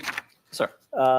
Once you got him back in the ambulance, obviously it's lighter, meaning brighter lights. You have more equipment in the back of the ambulance. You can better assess somebody's well-being, correct? Yes, sir. And you indicated you had a, quote, much better picture of what we were dealing with, correct? Yes. You noticed once in the back of the ambulance that he had trauma to the right side of his head. Correct. And as a matter of fact, when you were pointing at it, I'm doing that on purpose because you pointed to the right side of your sort of forehead above your right eyebrow, correct? Yes, sir. Okay. There's a lie incoming. He had to stand up, move further back in his seat to try to move away from Alan Jackson. He's getting himself ready for whatever's coming. I don't remember what it is, but he's preparing himself for what he knows is going to be another lie. Assess somebody's well-being, correct? Yes, sir.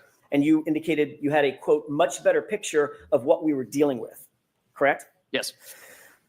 You noticed once in the back of the ambulance that he had trauma to the right side of his head. Correct. And as a matter of fact, when you were pointing at it, I'm doing that on purpose because you pointed to the right side of your sort of forehead above your right eyebrow, correct? Yes, sir. Okay. See him move back away? He is girding his loins as we... The majority or the worst injury that Mr. O'Keefe suffered was actually to the back of his head, which you indicated, you noted was quite matted with blood, correct? Yes, sir. I want to talk about the injury to the right side of his head as distinct from the back of the head injury for just a second.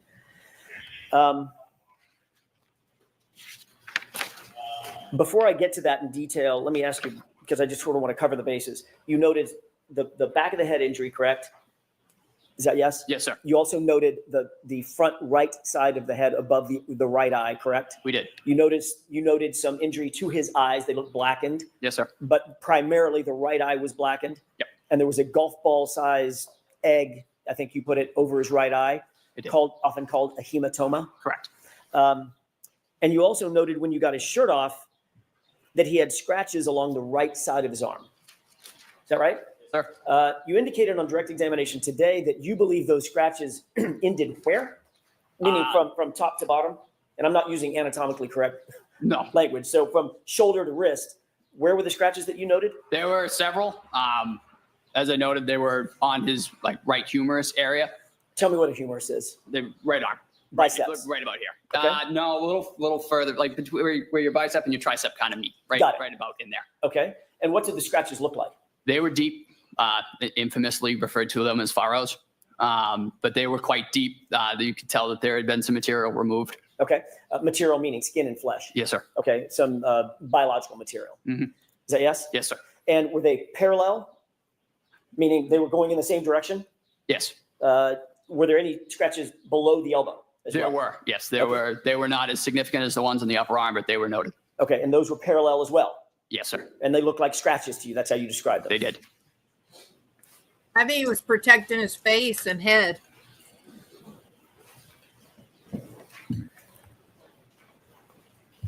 Last year, when you described those scratches, you curled your fingers up, exposing sort of the nails, and drew it across your biceps. Is that what you were using to describe what the sort of scratches looked like?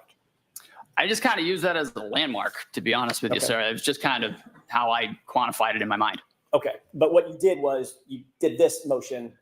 Yes, sir. As you said, there were furrows, and remember there was an embarrassing moment for me. Both of us, sir. I couldn't understand the word furrow because of the accent, right? Yes, sir. All right. Let's talk a little bit about the hematoma above the right eye for a second. That's basically damage to subdural blood vessels that causes acute swelling, right? Correct. And a very common cause of a hematoma over one's eye could be being hit or punched in the face. We talked about that. There could be several causes for hematoma, such as that. Obviously. I mean, it could be a golf club, a baseball bat, or it could be a fist. It could be. Okay. We talked about that last year. I asked you if the injuries that you saw on Mr. O'Keefe's face, including the laceration over his right eye, was consistent or inconsistent with a physical altercation, and you said it was consistent with a physical altercation as well. Excuse me? Objection to referring to past testimony before a question is asked. So sustained. Sure. Do you remember a laceration, in addition to the hematoma, about a 0.8 centimeter laceration over his right eye? I do. Tell me I'm using a word that maybe not everybody understands. I didn't understand it when we first started this thing. What's a laceration? What's the difference between that and a cut? A laceration is they're basically the same thing. A laceration is just a deep cut. Okay. So it's a parting of the skin. Correct. In other words, where the skin separates. Yes. And that can be from blunt force trauma, meaning something hits it rather than cuts it. You can get Sustained. He looks What worried. are some of the causes of lacerations? You can get a laceration, as you noted, blunt force, but you can also get a laceration from a slashing movement, from a stabbing. I mean, that is still a laceration. What about a hematoma? That is primarily caused by blunt force trauma. Right. And the hematoma and the laceration were right next to each other, correct? Yes, sir. Okay. And you indicated last year, or let me ask you this way. Is that consistent or inconsistent with a physical altercation? Objection. Can you answer that? I could not say, Your Honor. Okay, next question. Well, last year, you indicate you can't answer that. Last year, you did answer it, didn't you? Objection. So I need to see counsel at sidebar for just a minute, please.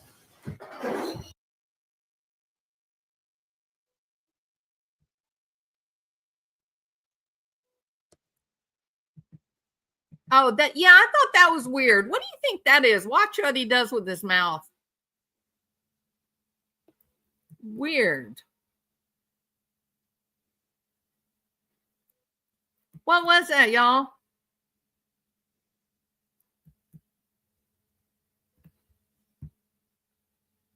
Does he put medicine in his mouth? Let's slow this way down.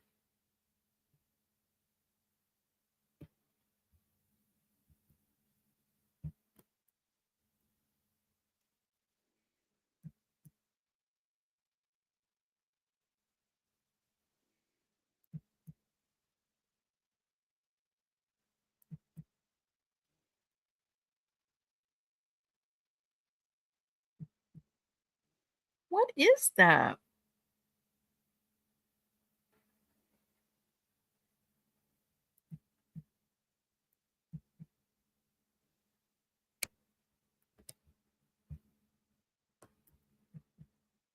I think he put something in his mouth.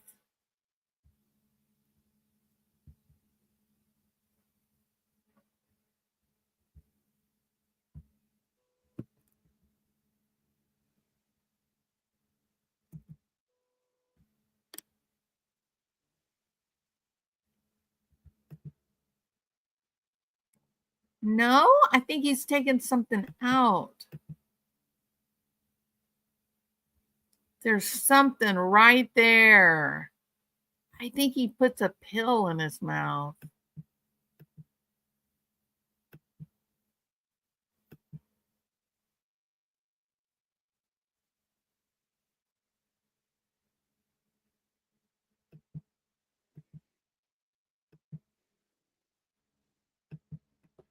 What is that?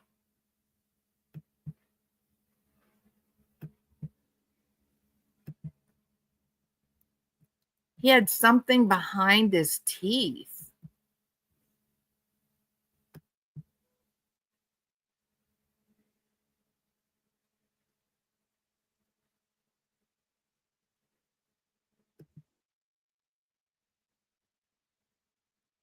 Is he on acid?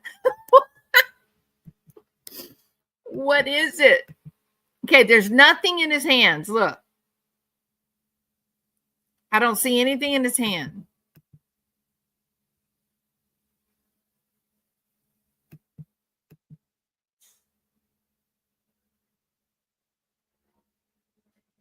It looks like he...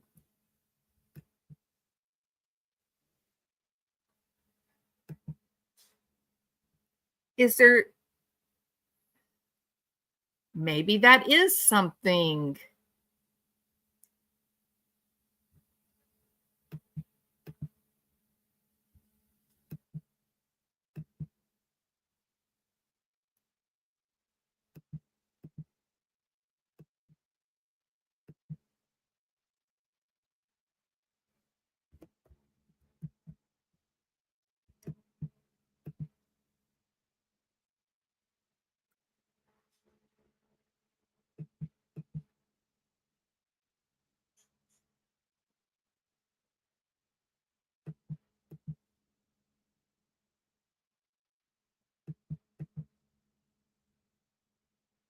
He bites something right there.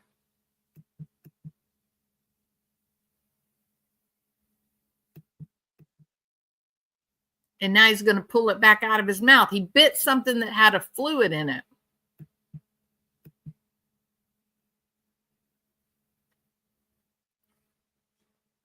And he's taking it back out of his mouth. Does he swallow?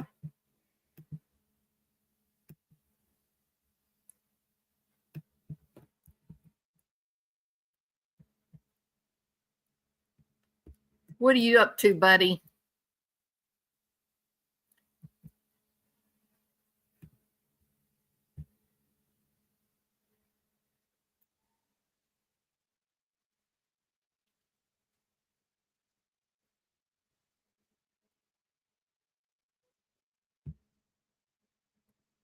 What is he doing?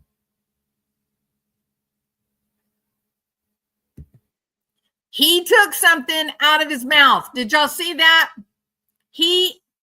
No, that was not picking his teeth. No, it hardly.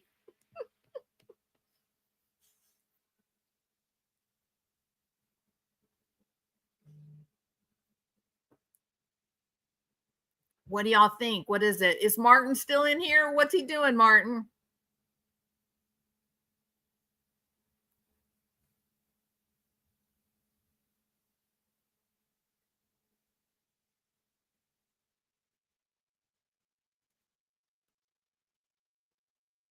We need Monty Dworkin to figure this out.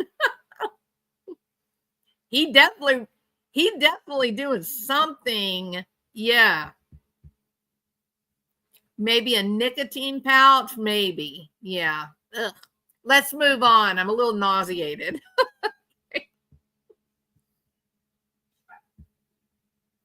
You remember when Amber Heard took a toot, right? She had her little toot of cocaine up on the stand. The whole world saw that.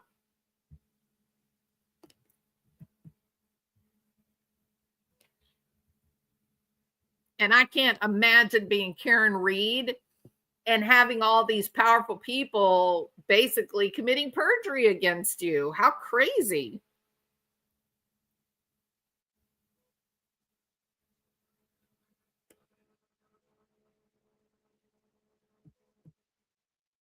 That's John's mom.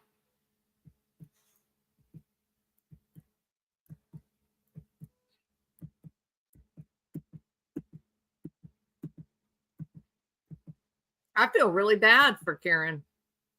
That's his brother. That's John O'Keefe's brother. And he looks like he doesn't, sometimes he looks really skeptical of the prosecution. I think he's like everybody else. He doesn't know who's telling the truth. So this is Sounds good. The luncheon, right? There's lunch here for you. I assume, Tony, is it there? Okay. Well, There's lunch here for you. Aunt Beth, why didn't you get us any lunch? All right, We're please. working There is a hard. double fitted chair. We're working working hard to understand all this stuff. Yes, Dave. Yes. Yes, please.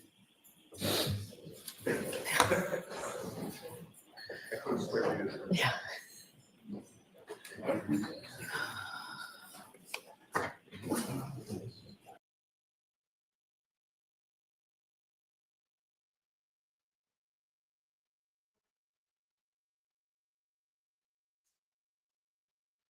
Why did we stop?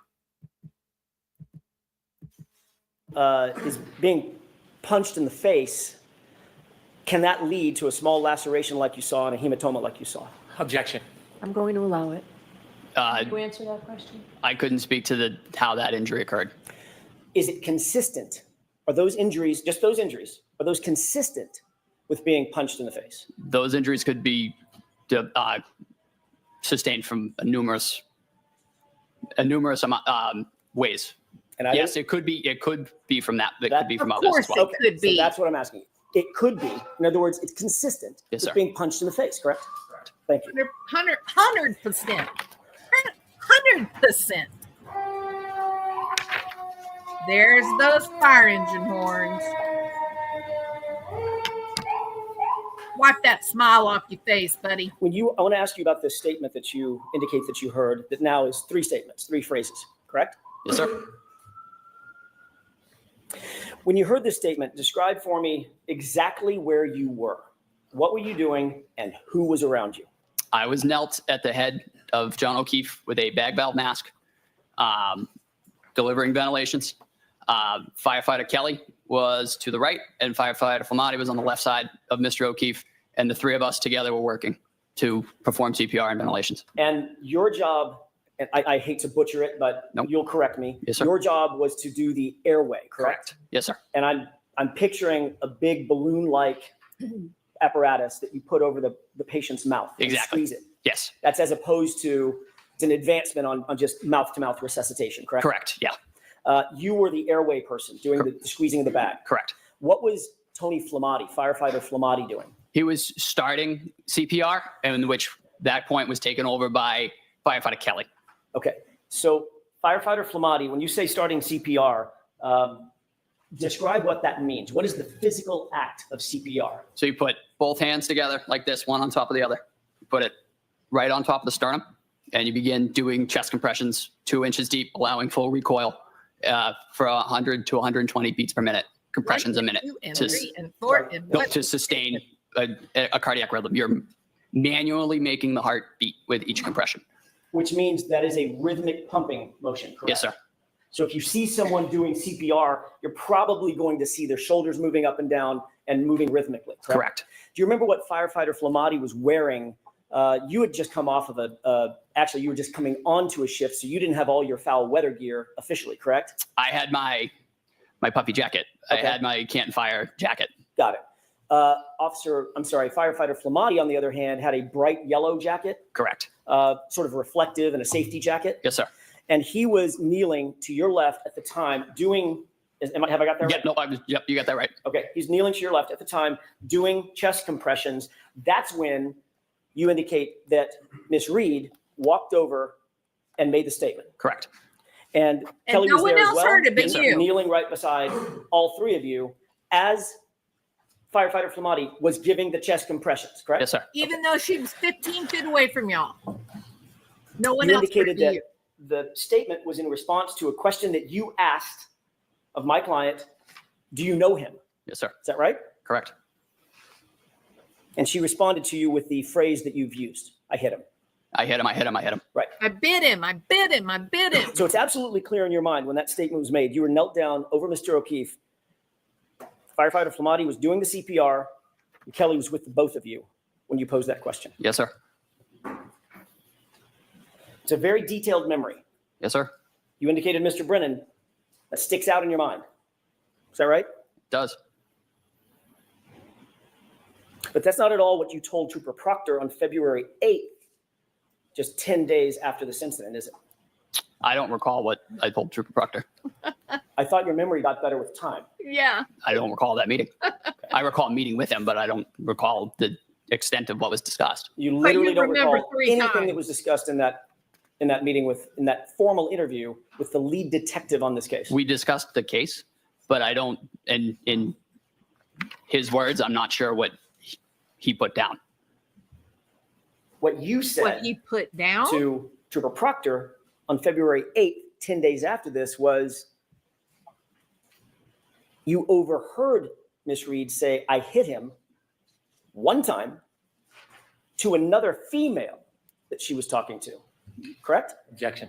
No, I'll allow it. Did you say that? I have no memory of this, Your Honor. Okay. Damn, she allowed it. I can't believe it.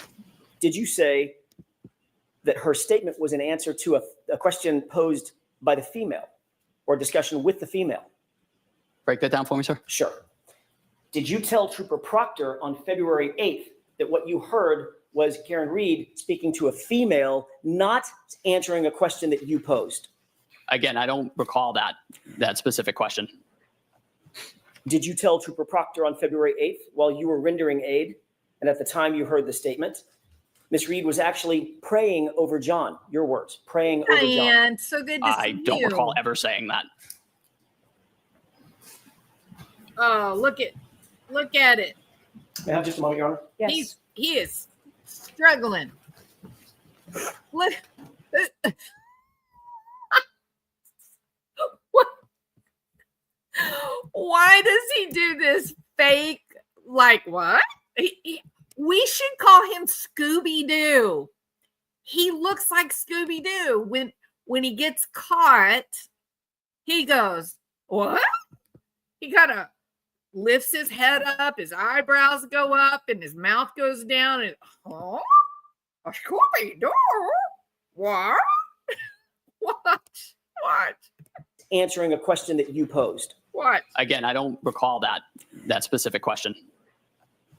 Did you tell Trooper Proctor on February 8th while you were rendering aid, and at the time you heard the statement, Miss Reed was actually praying over John? Your words, praying over John.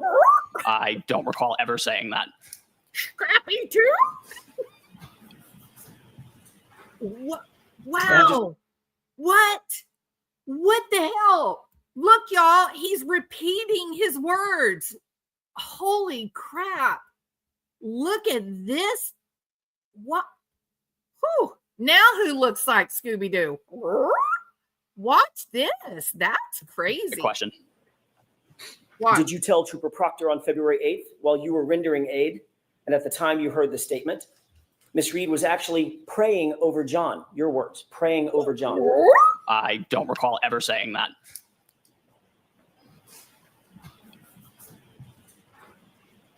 May I have just a moment, Your Honor? Yes. Do you see him? Is he communicating with someone?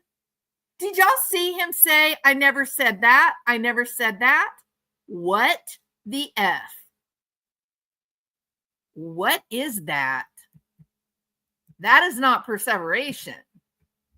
Time you heard the statement, Miss Reed was actually praying over John. Your words, praying over John. I don't recall ever saying that.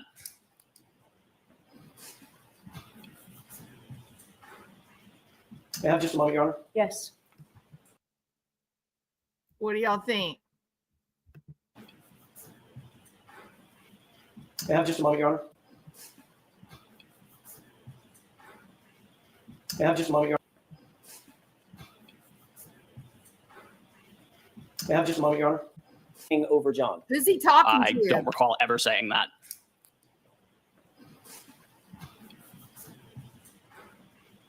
May I have just a moment, Your Honor? Yes. We're in the Twilight Zone.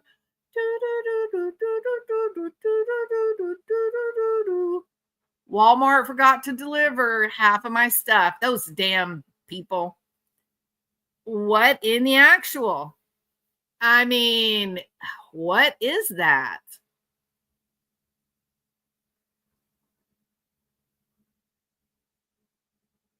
Interesting. That is stress reaction. That's what that is.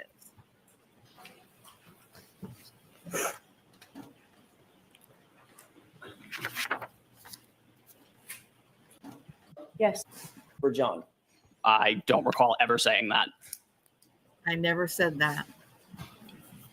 Never said that. May I have just a moment, Your Honor? Yes. Never said that. Never. May I have just a moment? Never said that. Never. May I have just a moment, Your Honor? Yes.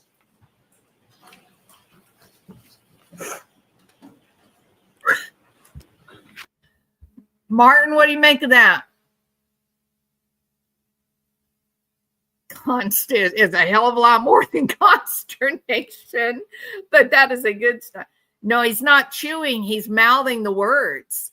He's mouthing the words, and he never said it. He looks like a kid turning green after the first time chewing tobacco. Yeah, but don't look at his eyes. Look at his mouth, y'all. Watch his mouth. That's a great still.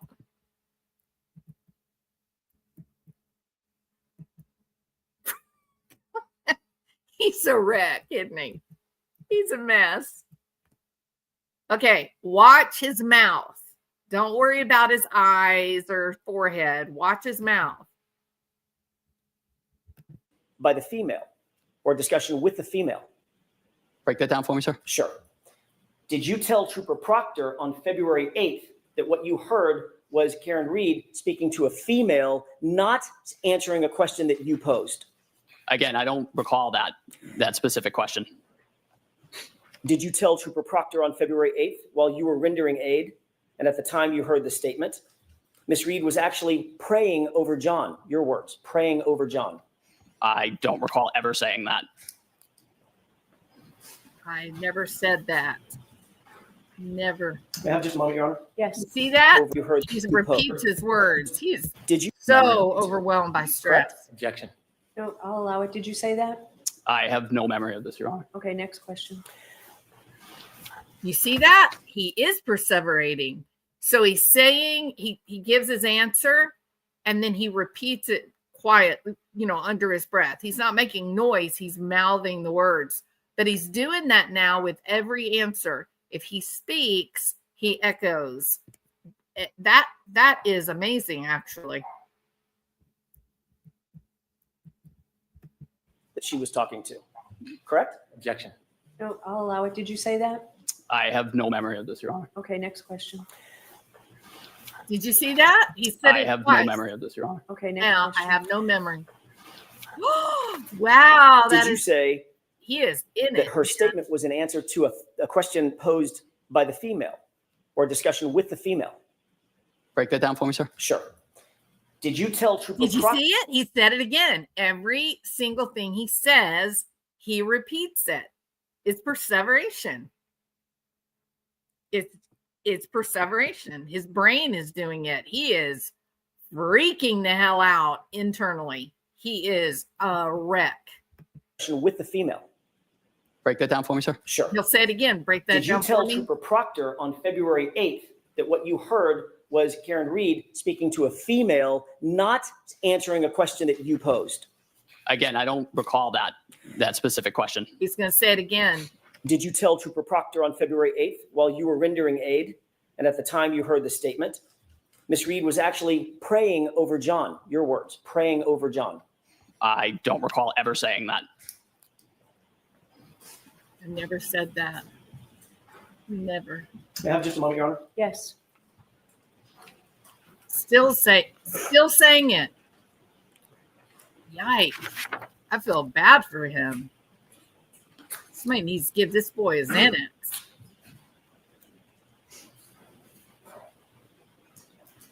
Look at Karen Reed. Did you say that you observed Karen Reed to have blood on her face from providing mouth-to-mouth breaths to Mr. O'Keefe prior to your arrival? I remember Miss Reed having blood on her face, presumably from attempting CPR. Do you remember telling Trooper Proctor on February 8th that you saw her with blood on her face from CPR? I do. So you remember that portion of your conversation with Trooper Proctor, correct? Yes, sir. But the praying over John, praying over the victim, you don't remember. I don't remember ever saying that. And Ever. And the statement, I hit him to another female, you also don't remember that. No, sir. Would it refresh your recollection if you were to look at a report Yes, sir. authored by Trooper Proctor? May I? Yes. Oh, Daddy Proctor. I get to read Daddy Proctor's report.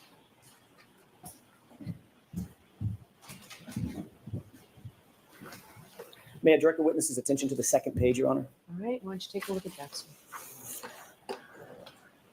I actually now feel really sorry for this guy. I know he's the one lying. I get it, but somebody's got him snowed. There's got to be a reason that he lied for these people. May I approach, Your Honor? Yes. Take a deep breath, buddy. Just So, tell the truth. the report that you were just shown, Yes, sir. does that refresh your recollection about your conversation with Trooper Proctor that he put in a report? It does not, sir. So as you sit here, you have no memory of what you just read in this report from Trooper Proctor, the lead investigator on the case. I have no recollection of ever saying that anybody prayed over anybody ever in this case. You did see it in his report, though. Sustained. You've admitted under oath that your memory of the events at that time, from that time frame, January, February 2022, is faulty, correct? No, sir. In your April 2024, it's April 30th, 2024 testimony from last year. He's nervous. He's girding his You asked loins. whether or not your memory was a little faulty, and your answer was absolutely, correct? Could I have a page and number, Where is please? that, Mr. Jackson? Volume 8, Wow. page 151. Aunt Bev even woke up for that one, didn't she? What page, Mr. Jackson? You know, Beverly, you could at least try to hide your bias. You know what I mean? Lines 14 through 16.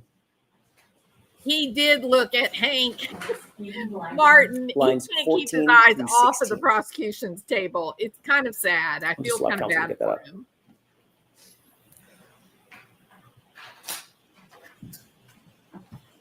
If we could pose the entire question and give content to it, please. Thank you, Brennan. Okay. Brennan the butt. May I? Yeah, so do you intend to show the whole question? The whole question that I asked and his answer, yes. All right, now I'll give you the opportunity. I'll redirect Mr. Brennan if it's not. Thank ahead. you, Beverly. Sure, you'll appreciate Is it true that, maybe. in answer to the question, quote, so it's fair to say your memory is a little bit faulty? Hang on a second here, okay? Nutall, gird your loins. Prepare for what's about to happen. True that, in answer to the question, quote, so it's fair to say your memory is a little bit faulty as it pertains to that time frame? Absolutely, Mark. Your answer was absolutely. Correct? From last year? What? What you testified to last year about conversations that you had with Trooper Proctor around February 8th of 2022. Yes, sir. And you would agree, as you sit here, that your memory is still faulty about your Yes. conversation with him. With Correct? Trooper Proctor? Yes, Yeah. sir. So you're not saying you didn't say, Yes, I have chosen to forget that I ever put any trust in Proctor at all. And in no way do I want to ever be associated with a man that did the things that he did. that the statement was made to a woman, correct? Objection. Are you saying that? No, ma'am.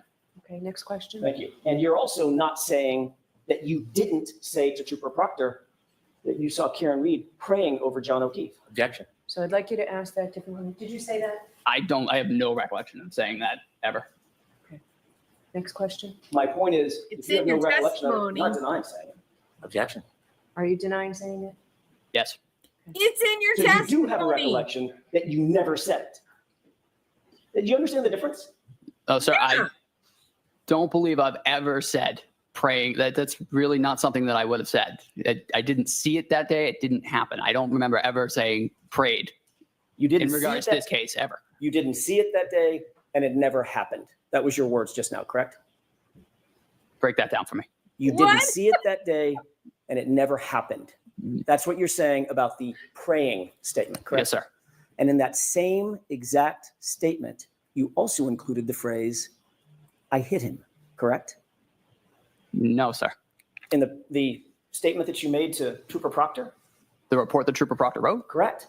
I again, I don't remember ever saying the words praying over him. I do distinctly remember I hit him. Which doesn't appear in that report, does it? Objection. I'm going to Does sustain it? that, Mr. Jackson. You directed him only to page 2. Understood, Your Honor. You're a mess, son. I'd like to show you a short portion of a video, the same video that you were asked to look at on direct examination. And Your Honor, I pray to the court, I can certainly mark it as a. You know what I think? I think this is the perfect clip that every parent should show to their children to teach them always tell the truth. Because this is what happens when you start lying. Even if you think you're lying for the good of others, you're going to come off looking like a clown. I mean, I do feel bad for this guy. I do think that he thought he was playing with the big boys and that there was going to be some kind of payoff for him. And now he just looks like a clown. Defense exhibit or for So is this identification? going to be an exhibit by agreement? It is. It Okay, is. so we now that, Madam Court Reporter, thank you.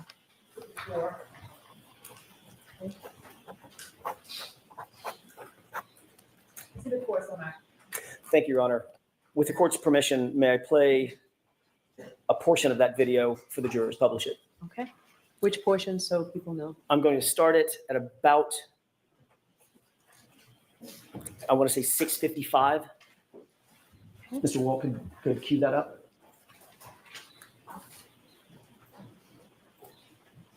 Before you play it, can we have it on that screen as well, or is it only playing to this screen? I don't know. And Ms. Gilman did it, it was both. Great. There we go. All right. Before we play it, can I ask you a quick question about this? Sure. It appears that this is paused. Do you recognize this as being the same video that you were shown this morning by Mr. Brennan? I do. All right. Describe the scene. So that is 34 Fairview Road. The lights in the background, I believe it is either right as we pulled up or right as we're pulling up. Okay. Same dash cam video. Yes, sir. Can we scroll this to the 6:55 runtime spot, please?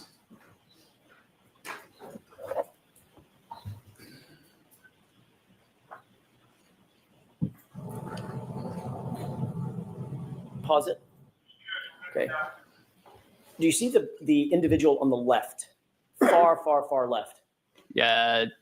The jacket? Correct. Yes, sir. Who's that? I believe that's firefighter Flamati. You previously indicated that when you heard Ms. Reed make this statement, the firefighter Flamati was on his knees providing CPR at the same time you were knelt down providing the airway. This isn't when it was That's stated. not my question. Is that what you said? Can you repeat the question, please? Sure. You indicated earlier when you heard this statement by my client, you were very detailed. Firefighter Flamati was knelt down providing chest compressions at the same time you were knelt down providing airway support for Mr. O'Keefe, correct? I had also said that at some point, That's a firefighter yes or no Flamati question. Objection. So I'm going to let the witness answer the question. had transferred CPR to firefighter Kelly. Firefighter Kelly did take over compressions at one point. Okay. That's not my question. Okay. My question's an easy one.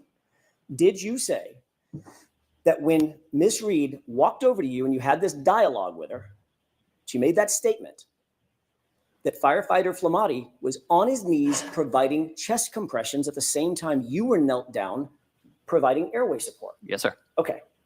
Firefighter Flamati, your testimony appears to be standing up right there, correct? Yes, sir. Let's play the video forward for just a second. Stop it. What did you see firefighter Flamati do just now? I believe he just knelt down. Okay. So at this point, he's kneeling for the first time, correct? Yes, sir. And he's about to provide chest compressions as your memory serves, correct? Yes, sir. All right. Let's go ahead and play it forward. Pause. Did you see my client in that photo? In that clip? No, sir. You didn't see her? Oh, no, I did see her. Yeah. Yeah. I don't see her on right now. Right. She just walked off frame, correct? Yes, sir. Let's go ahead and play it forward.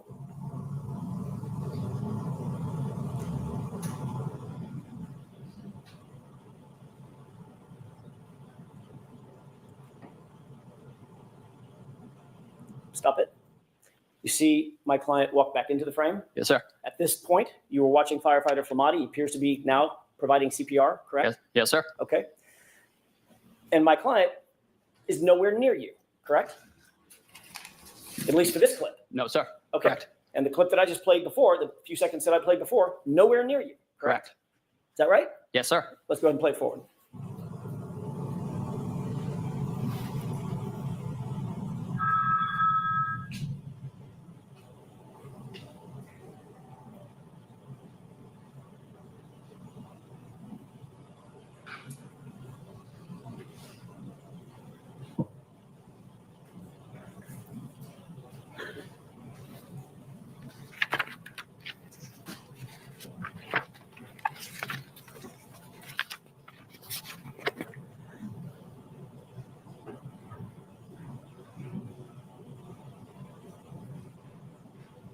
Pause it, please. What do you see happening on the screen from screen right to screen left at this juncture? We're bringing in the stretcher. Okay, go ahead and play it. Pause it. Do you see where my client is right now? Can you back it up 2 seconds? I'm sorry, I lost With the view. court's permission, I need to ask the Yes. court's permission. Thank you.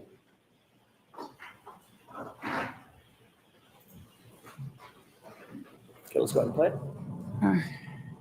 Pause. Did you see my client? Yes, sir. Where is she in the frame? Behind that other individual. Behind the SUV? I believe she's in front of the SUV and behind the other individual. Okay. I meant the SUV, that's the white SUV that's in Yes, sir. the far distance. Yes. That's the back of the SUV. She's behind it, right? Correct. Yes. Okay. Not near you. No. Okay. Let's go ahead and play it.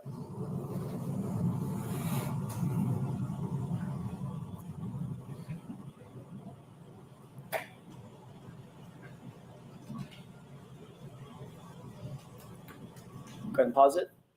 Do you see what firefighter Flamati is still doing throughout this entire clip? Chest compressions? Okay, let's go ahead and play it.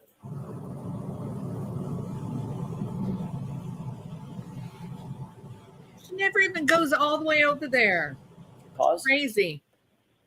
What's happening now? Where Mr. O'Keefe's on the scoop stretcher and he's being transferred to the ambulance stretcher. So that's the entire time Mr. Flamati, firefighter Flamati, was giving chest compressions.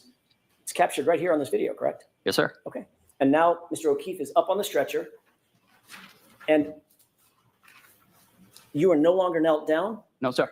and firefighter Flamati is no longer knelt down, No, sir. and you're now following the stretcher with, it looks like 2 or 3 other EMTs, correct? I am not in that frame, sir. Okay, so you've walked away. Yes, sir. All right. Let's go ahead and play it forward. Pause it. See where my client is? Yes, sir. Go ahead and play it.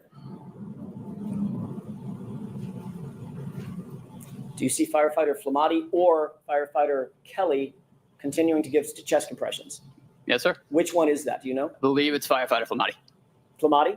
Believe so. Okay, so he's still doing all the chest compressions from start to finish. It's like Yes, sir. 6:30 in the morning, Jen. And what's happening right now? Now we are transferring to ambulance 1. And where's my client? Right. Still right in front front center. of the camera. May I have just a moment, Your Honor? Yes.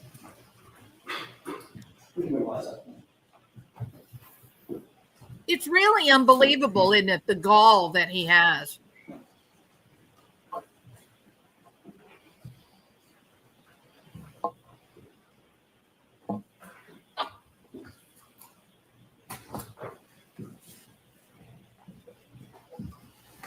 If I may have just a second.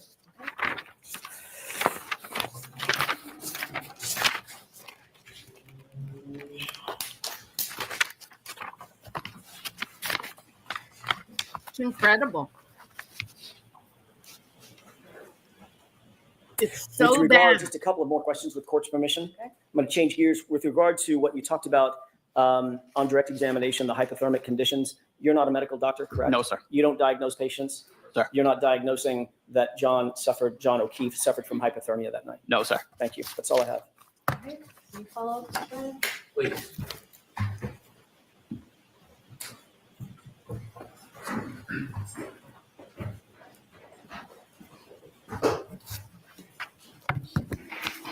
Firefighter Nutall, the video the defense just showed you, did you notice any differences between that video and when I showed it to you, and that it doesn't have the time on it? Yes, those were two different time frames on that video. Okay. And when we spoke about when the defendant said to you, I hit him, Here's the problem with this.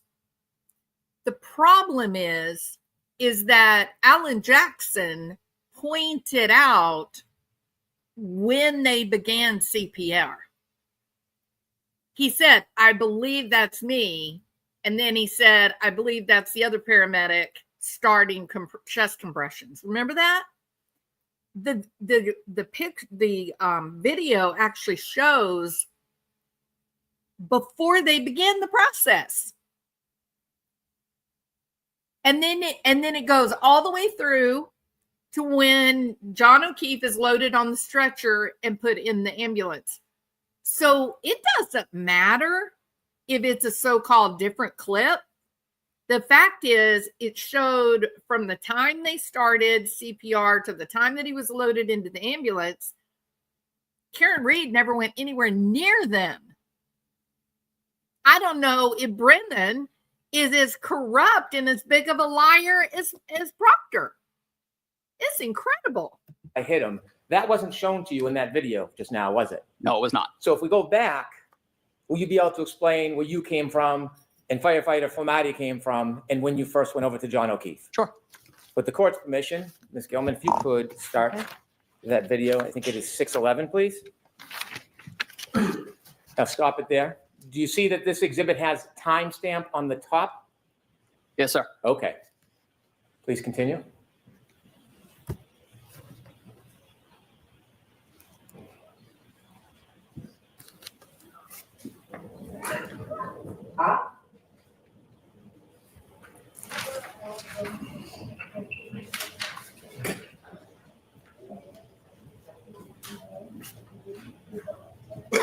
Could you stop, please? Do you see the red lights on the left? Yes, sir. Is that when you believe that you first arrived? Yes, sir. And that note says 6:11:05. There's Continue, please, Ms. nobody Gilman. here except for Karen is screaming his name. Please watch to the left. Stop, please. Is that when you first arrived and walk over to help John O'Keefe? Yes, sir. That's me. I'll note that the timestamp is 6:11:21. So, Okay, continue, please.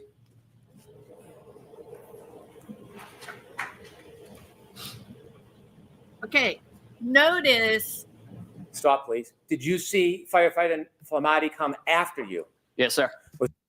Carrie moved Karen Reed away. Like you can see when they came up, Carrie had her arm around Karen's head, basically. Almost looked like she had her in a headlock, getting her away while the paramedics started working on John O'Keefe, correct? So the exchange, I hit him, didn't happen there. So let's keep watching. Was any of this shown to you during those questions? No, sir. No. Continue, please.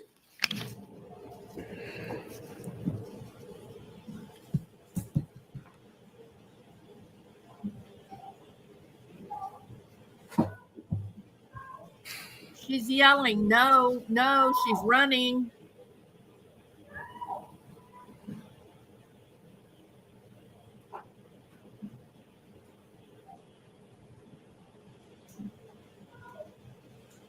Stop, please. Do you see the defendant in that screen? Yes, sir. Do you see her moving from right to left towards you? Sustained us to the form. Okay. What direction do you see her running in that screen from right to left? She's running towards where the three of us are grouped. What direction is she running as she runs right to left? Wow. Okay, please continue. You just let him get away with it. Stop, please. She never goes over close to them. It's unbelievable. Is it at that time the defendant said to you that she hit him? Yes, sir. Oh, is that right? Sir, could you pull the microphone down a little bit closer to you, please? Yes, sir. Or yes, ma'am. Excuse me. What happened? All right, whenever you're ready, Mr. Brennan. Thank you, Your Honor. Good morning. Good morning, sir. Could you please introduce yourself to the jury? So my name is Timothy Nutall. I'm 28 years.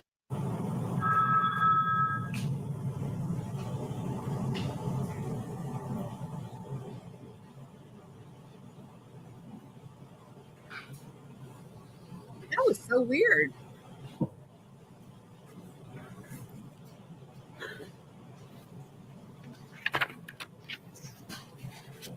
I believe that you first arrived, Yes, sir. and that note says 6/11/05. Could you continue, please, Ms. Gilman?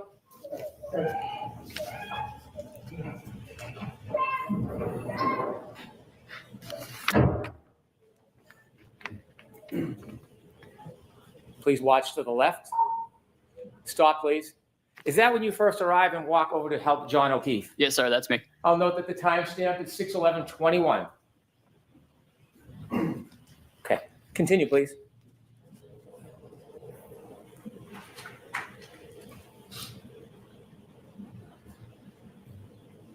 Stop, please. Did you see firefighter Flamati come after you? Yes, sir. Was any of this shown to you during those questions? No, sir. No. Continue, please.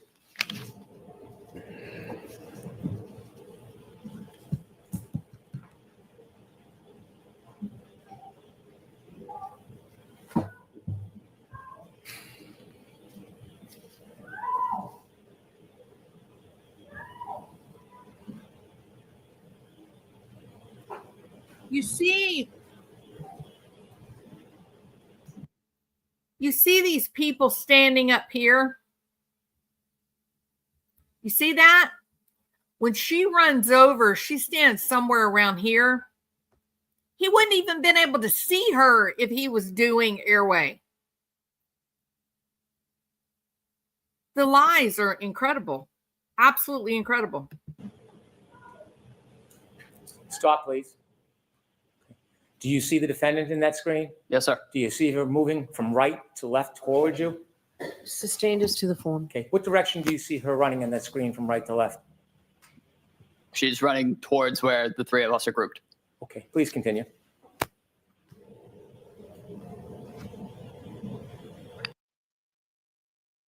It's incredible. You see her? She never gets in. She's actually probably 7 or 8 feet away from his feet. He would not have been able to see her looking up from doing airway, like looking through those police officers. It's crazy. Or one was a EMS and one was a police officer, because the two paramedics were working on John O'Keefe. Lies. Stop, please. This bald-faced lies. It's incredible. Is it at that time the defendant said to you that she hit him? Yes, sir. And you remember that? I do. Okay. I'm done with the tape. Thank you very much. Now,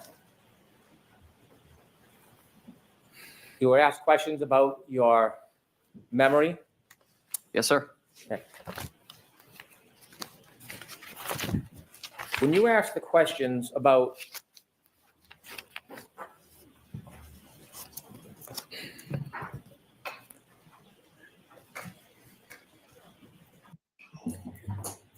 Sir, could you pull the microphone down a little bit? It did it again. Look at Yes, that. sir. Or yes, ma'am. Excuse me. All right, whenever you're ready, Mr. Brennan. Thank you, I Your wonder Honor. why it keeps doing Good morning. that. Morning, sir. Could you please introduce yourself to the jury? So my name is Timothy Nutall. I'm 28 years old. I've been a firefighter paramedic for.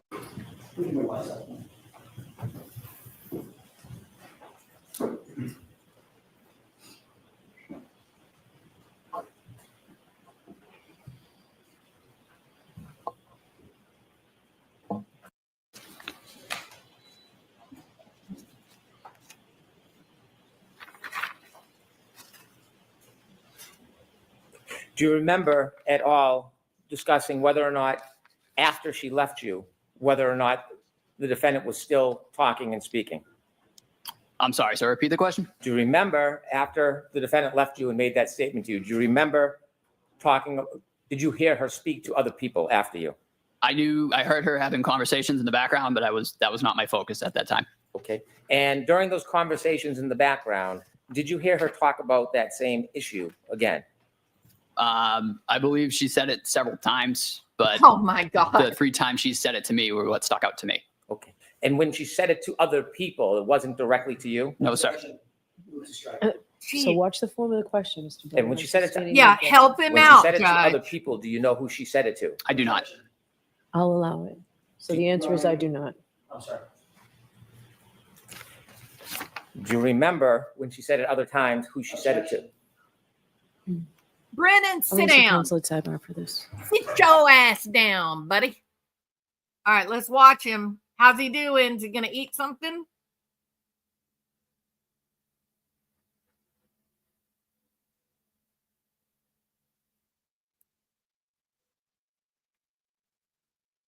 To me, O'Keefe's brother looks confused. He looks like he doesn't know who to believe. How sad is that? He really doesn't, he doesn't seem to know who is telling the truth. Pitiful. What they did is so wrong.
I mean, he kind of seems that way, doesn't he, Martin?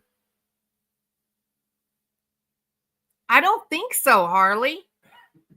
I think O'Keefe's brother looks legitimately confused. Like I think he also sees the lies. Like I think he knows, and I think he's angry that they've messed up this investigation so badly. You know what, Positivity? I did not watch the previous trial, so this is new for me as well. Yeah, she was not liked by anyone, was she? Sir, after the defendant came over to you and spoke and then left, do you remember hearing her make further statements? Yes, sir. And do you remember her making further statements similar I do. to the statement to you? Yes, sir. Could you share with the jury what you remember her saying, not to you, but after she left you? I remember hearing I hit him several other times. Again, not directed to me, just kind of off in the background. I'd like to reiterate, we were really focused on the patient at that point. We were trying to provide care. Thank you, sir.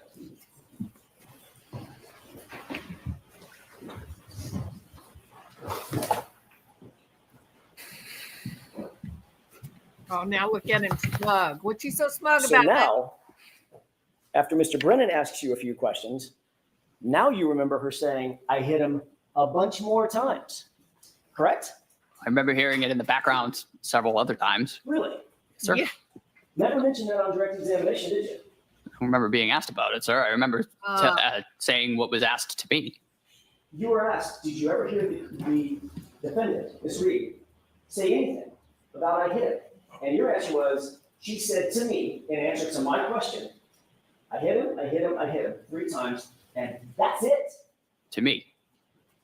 You didn't clarify that, oh my gosh, she's running around like a chick with her head cut off, screaming, I hit him to everybody else under the sun. It was, again, it was behind me in the background Right? as I was providing patient care. Again, that was not my focus. Okay, so What do you mean? didn't You hear were her not- say anything about it, because you weren't focused on it, right? I remember hearing generalized commotion in the background, but again, that was not. Okay. Is it just me, or were all the people standing to the side of John O'Keefe so they would be behind the other paramedic? No one was behind this dude. He was at the airway. He was at the head of John O'Keefe. So nobody was behind him. Why is he saying that? It's just simply wrong. Not our focus. So generalized commotion is very different than What is that? hearing her say, I hit him to other people. Correct? You'd agree with that? Yes, sir. So what you actually heard was the chaos and the commotion of a chaotic scene, correct? Okay, why? What is this black thing here?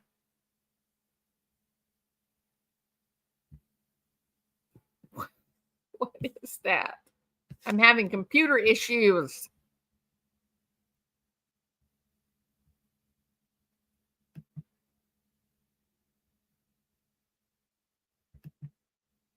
Sorry about that. In the background, In the background.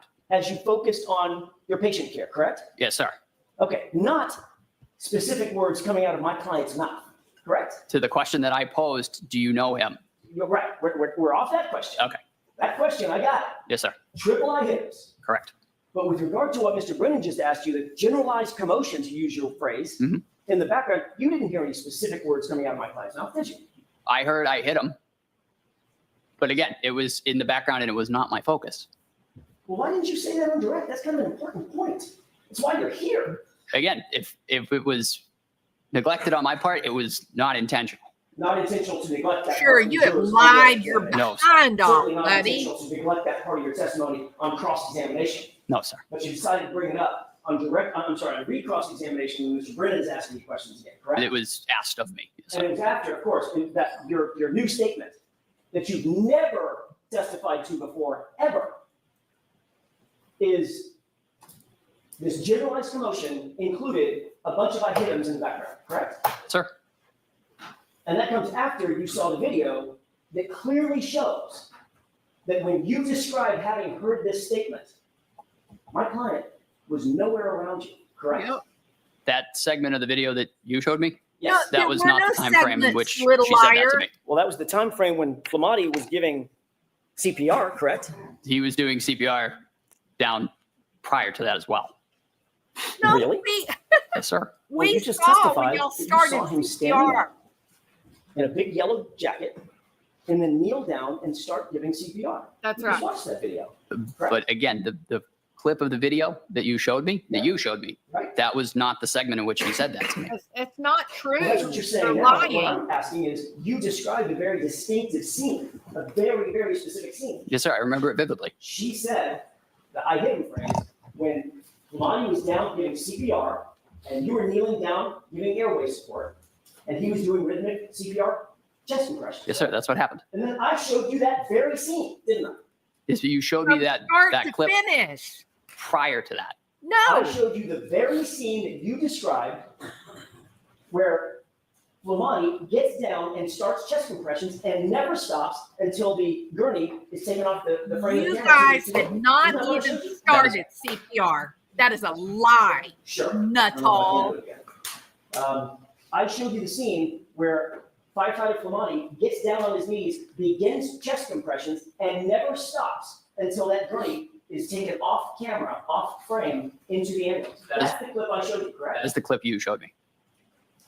So And what that's was the other exactly magical when you clip? describe your vivid memory from 3.5 years ago. have That's practice exactly the rounds? scene that you described when my client supposedly said, I hit him to you, correct? Again, the clip that you showed me, that was not when it was said.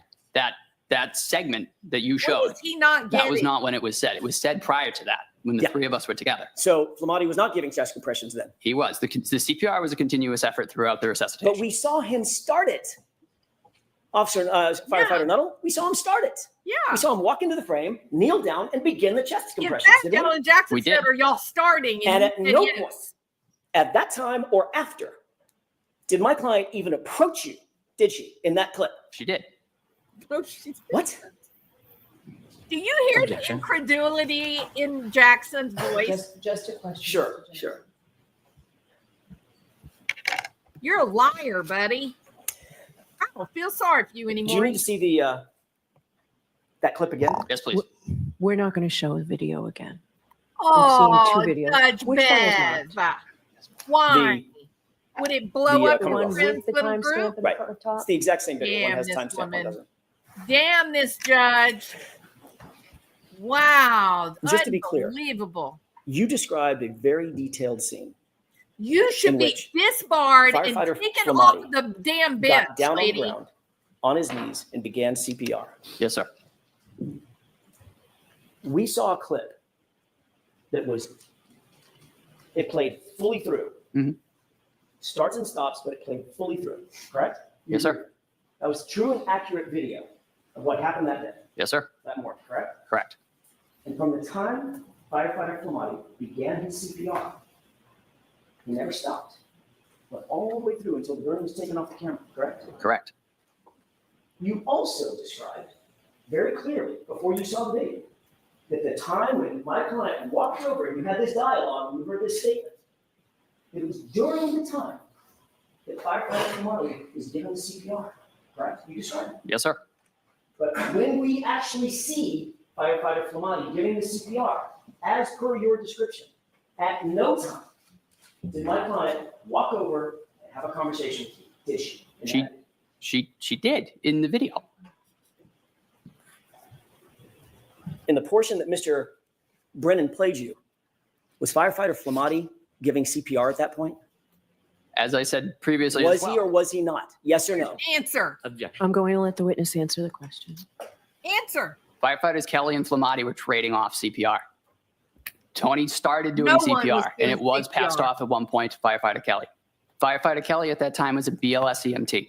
Firefighter Flamati was a paramedic. None of that They're matters. Going to move towards Firefighter Kelly performing CPR because at that time his skill set was not as advanced as Firefighter Flamati's. Still, As that's Tony's. obfuscation. That's But all they did switch off. Answer the That is question. a routine cardiac arrest. We switch off. Well, you know compressions. what? The You video don't do that chest Mr. Brennan showed compressions you unless was there's someone earlier there in time, a that's few doing seconds or a other minute stuff. or two earlier. Yes, sir. You'd agree with that, correct? I would. And firefighter Flamati had not begun CPR, had he? You I said don't believe that. so. That's right, he hadn't. But that's the time that my client walked over your general area, correct? Correct. Before CPR was started, correct? CPR was started immediately, sir. You were not doing Can we airway. wrap this up? I don't know if we can, Judge. Give me You a couple more claimed you minutes. were doing airway. You're not. There's video proof. Do you understand the And if confusion? this judge wasn't dirty, Sustained. let you play the video again. All right, a couple more Damn, questions. I'm on this. mad. Man, should have video- watching this. That Mr. Brennan showed you, Yes, sir. and you pointed to and said, oh, that's the time when she walked over and said the statement. Yes, sir. Remember that? I do. Firefighter Flamati was not even kneeling down giving CPR, was he at that point? No, The answer is yes or no? No. Okay, he was not. Later, as the video continues to run, at some point, we see firefighter Flamati enter the screen, kneel down in that bright, reflective yellow jacket, and begin CPR, correct? Yep. yes, sir. Easy to see. You had previously said that when you heard the statement and she walked over to you, it was when firefighter Flamati was giving CPR, Yes. correct? Yes, sir.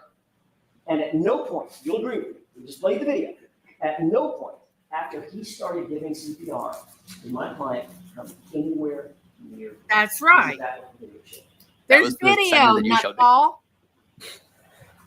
This video, quit looking over at Brennan. You indicated on redirect, that He knows he's a liar. Look at him. Mr. O'Keefe did not have any injuries to the left side of his body. Not that I recall. Isn't it true that in addition to the egg on the right side of his head, he also had a black eye on the left side? I remember that the swelling had started to, it's referred to kind of as raccoon eyes. It's a bruising of both eyes. Do you Or remember battle saying- signs. Do you remember saying, in answer to the question, did it look like in addition to the egg on the right side of his head in the front, did he also have a black eye on the left side? Your answer is, if memory serves correct, yes. Yes, sir. So it's not true that he didn't have any injuries on the left side of his body or face, correct? That swelling kind of migrates over time to both sides. That is a common occurrence for both eyes to be swollen. Did he have an injury to the left side of his face? He did not. Did he have a black left eye? Yes, he did. Would you consider a black eye an injury? Yes, sir. Let me ask you the question again then. Did he have an injury to the left side of his face? Yes, sir. Owned by Alan Jackson. It's all right to be little bitty, little hometown or a big old city. Alan Jackson just owns this dude in front of everyone. Now, look. Here's the problem with their testimony, okay? And when I say there, I'm talking about Nutall and Carrie. Here's the problem. The injuries to John O'Keefe's head, body even, they have constructed a reality, correct? They've constructed a reality that says John O'Keefe was hit on his right side, and therefore there's only going to be injury on the right side. Okay, so that's the constructed story that Proctor and Jen McCabe all put together, correct? Allegedly. The trouble is this. He did, in fact, have damage and bruising on the left side of his head, okay? Now, Carrie and Nutall, they start describing these head injuries, trying to make it fit in with the prescribed storyline original to Proctor and Jen McCabe, and now the prosecutor, Brennan, has picked up the mantle. It's his job to make sure that people carry the lie through, correct? So they're modifying as they're going along. I agree, Martin. There's some modification to it, but here's the problem. What time did Karen Reed leave the party? Do we know that? Isn't it supposed to be like 1:30 in the morning? Because by 2:00, she's back at John's house. Her phone is connecting to his Wi-Fi, the telematics on the truck. She's there at home, right? So you're talking about changes in a dead body from 1:30. Let's say, just for argument's sake, let's play devil's advocate here. And let's say that when she left at 1:30 something, thank you, MNJ.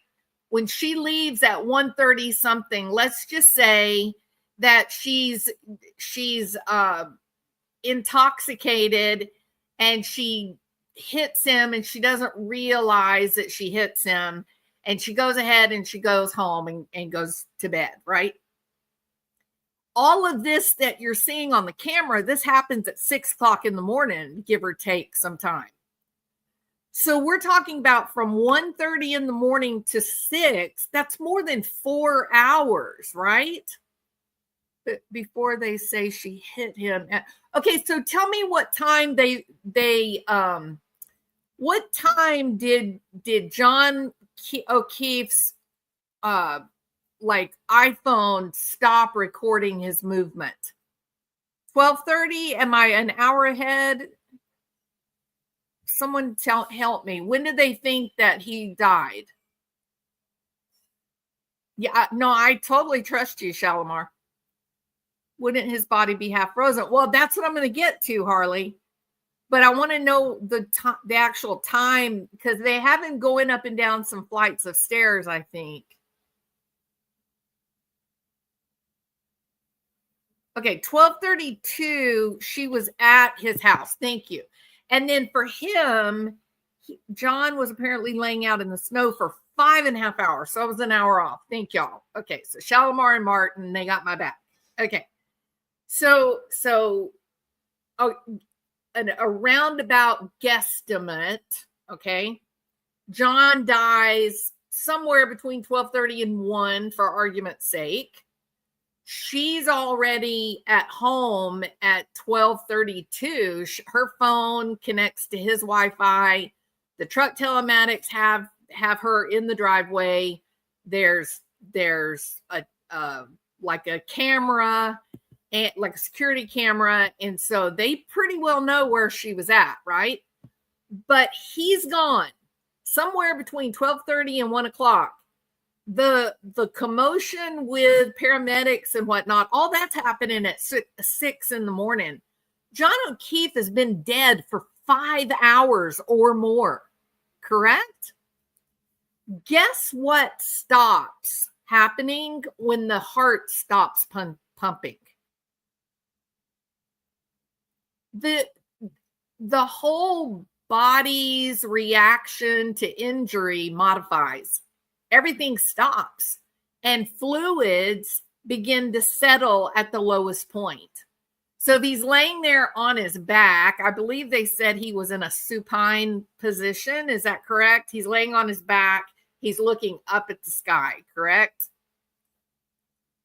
Well, all the blood, all the body fluid would have gone down toward the ground.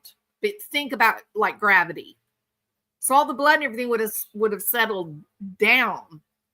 Where are the eyes? Are the eyes up? They're up. So I want to know, little Miss Carrie, because you lied your ass off. She said, oh, when I dug his head out of the snow and I wiped all the snow off of his face and his left eye was fine. Oh no, there was an ice cube on it that I removed. She literally said ice cube. Who put an ice cube on John O'Keefe's eye, laying flat on his back in their yard? Who would do that? Who would do that? It's so bizarre. She then says that when she finally sees him in the hospital, now he has raccoon eyes. She thought he would look better after they worked on him. But when she got to the hospital, now he's got 2 big ass black eyes. Excuse me. I don't know what you're talking about, but you're a liar. A dead man does not lay flat on his back in the cold for 5.5 hours, get transported to the hospital, and then suddenly develop raccoon eyes. Raccoon eyes are a very specific process, correct? That is a dramatic head injury. That is multiple blood vessels broken and such. And the truth is, goose eggs on one side, bruising on the other side, red eyes, petechia, the whole thing screams someone's stomping on that man's head. Someone's stomping on his head. Someone's kicking him. And the dog got excited and got in on the action. And I wonder, the brain is swelling. Yes. The fluid. Correct. And even this Nutall fella, even him, he said, oh, he had a little bit on the left, but then it got worse. Excuse me. He's dead 5.5 hours in the ground, on the cold ground. His head, according to your friend Carrie, is covered in snow. Nope, he wasn't swelling, and he didn't have any new bruising developing because the damn heart wasn't beating. Whatever damage that they had to his body, it happened while he was still living. Because when that heart stops, you're done. No more swelling, no more blood bruising. Everything is settling down. And then after several hours, then you get gas that forms. But that's still not swelling. That is gas accumulation, not fluid swelling to a location of injury. So this whole thing is disastrous. Absolutely disastrous. All right. I want to watch the hostage video. But let's finish watching this first. Thank you.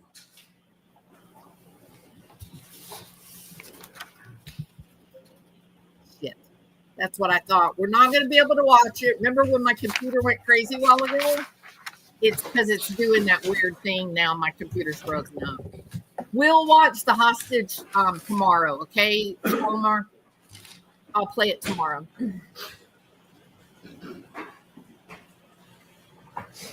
Oh, thank you, Perry. One last question. You indicated that it was a chaotic scene outside on that front yard. Yes, sir. Fire engines, ambulances, patrol vehicles, engines running, diesel engines, flashing lights, people screaming, people talking over the howling wind, correct? Yes, sir. Did you ever see the homeowner come out the front door? Don't recall. You don't recall, or you didn't? I have no idea who the homeowner is. And you never saw anybody come out the front of the house? No, sir. That's all that. Such a liar. One issue. Briefly. I want to see Consul Tagar. Unbelievable. Absolutely unbelievable. No way in hell. No way. Don't believe it. Yeah, I'll have the link in the YouTube recording, right? Oh yeah, Perry. That's the other. So Perry, Carrie Roberts talks about getting to the hospital, and she says, "Oh, she thinks John's going to look better, right?" And by the time she gets there, then he has, damage to the left eye and all that.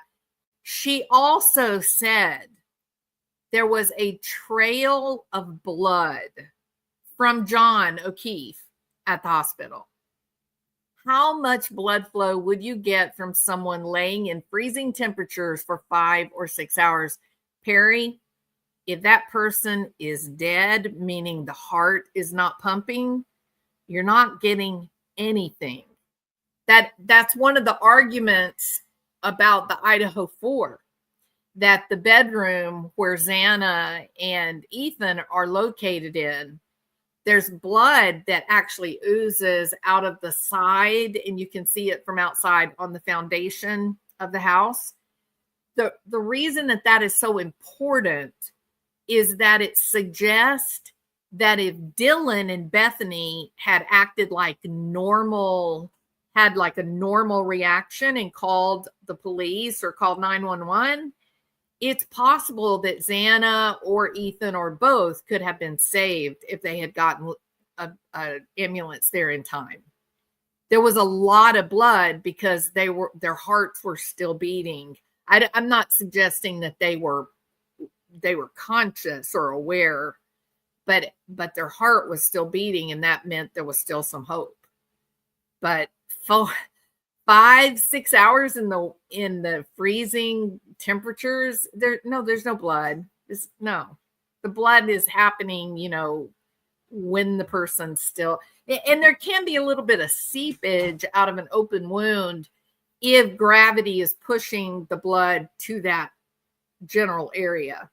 So in this case, his back, you would see the settling blood, right?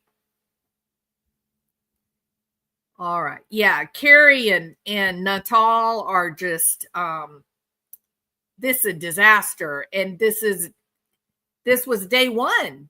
This was a disaster. It is, the lies are incredible, and this judge is incredible. Why wouldn't she allow Alan Jackson to show the video? It's police video. Nobody was tampering with it. Why would she let them? Because she's in on the cover up. But what's the cover up? John's blood was in the Albert's basement. How do we know that? Like, is that an actual piece of evidence? Will they show that, or that's kind of a guess? The defense impeached every single witness today. Oh yeah, and love always, not just impeached. I'm talking about it was a beat down. It was brutal impeachment, embarrassing.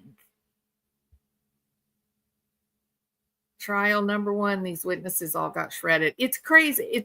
It's what do they have on them?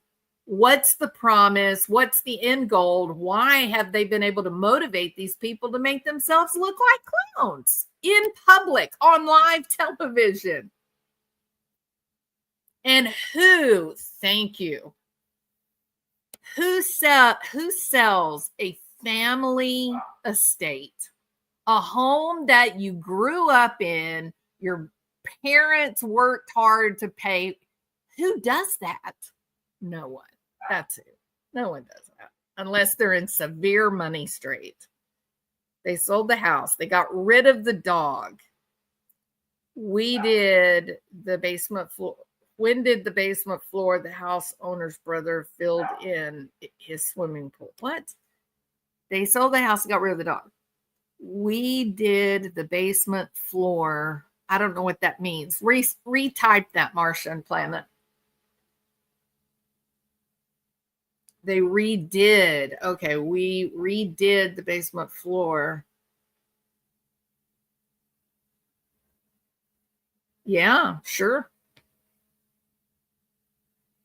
And they sold it $50,000 under market. Yeah, nuts, absolutely nuts. But why, right, Lady of Angels? What is so bad that you can get this many people to agree to this ridiculous lie? What's so bad? That's what I want to know. Unless John O'Keefe was working internal affairs and he was about to turn the whole bunch in for dealing drugs or prostitution or something, right? Then you might get a lot of people. I mean, you'll even get wives trying to protect their husbands and their families from shame, you know.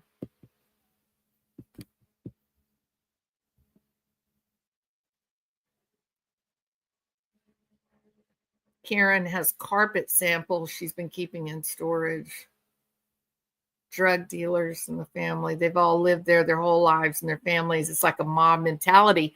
Yeah, it definitely. Probably multi-generational, right? Probably dads and moms that were police officers. But Karen Reed was an outsider. And no one liked her, especially the women of the other cops. She was not liked. And Proctor had his little hands on every piece of evidence. I heard DUI guy talk about that. You think the feds know? You think there's going to be federal charges after this is all concluded? Yeah. Well, I hate to see anyone innocent go to prison. You know what I mean? So, all right, peeps. I got to get ready for bed. I got to work tomorrow. I'd love to take the day off. Tomorrow, we're going to watch the hostage video, and I have photographs of the dog bites that, let me see if I can get my email to open up again. Oh, maybe I can show this. Hold on. When my computer freezes up like this, I can't really do much of anything.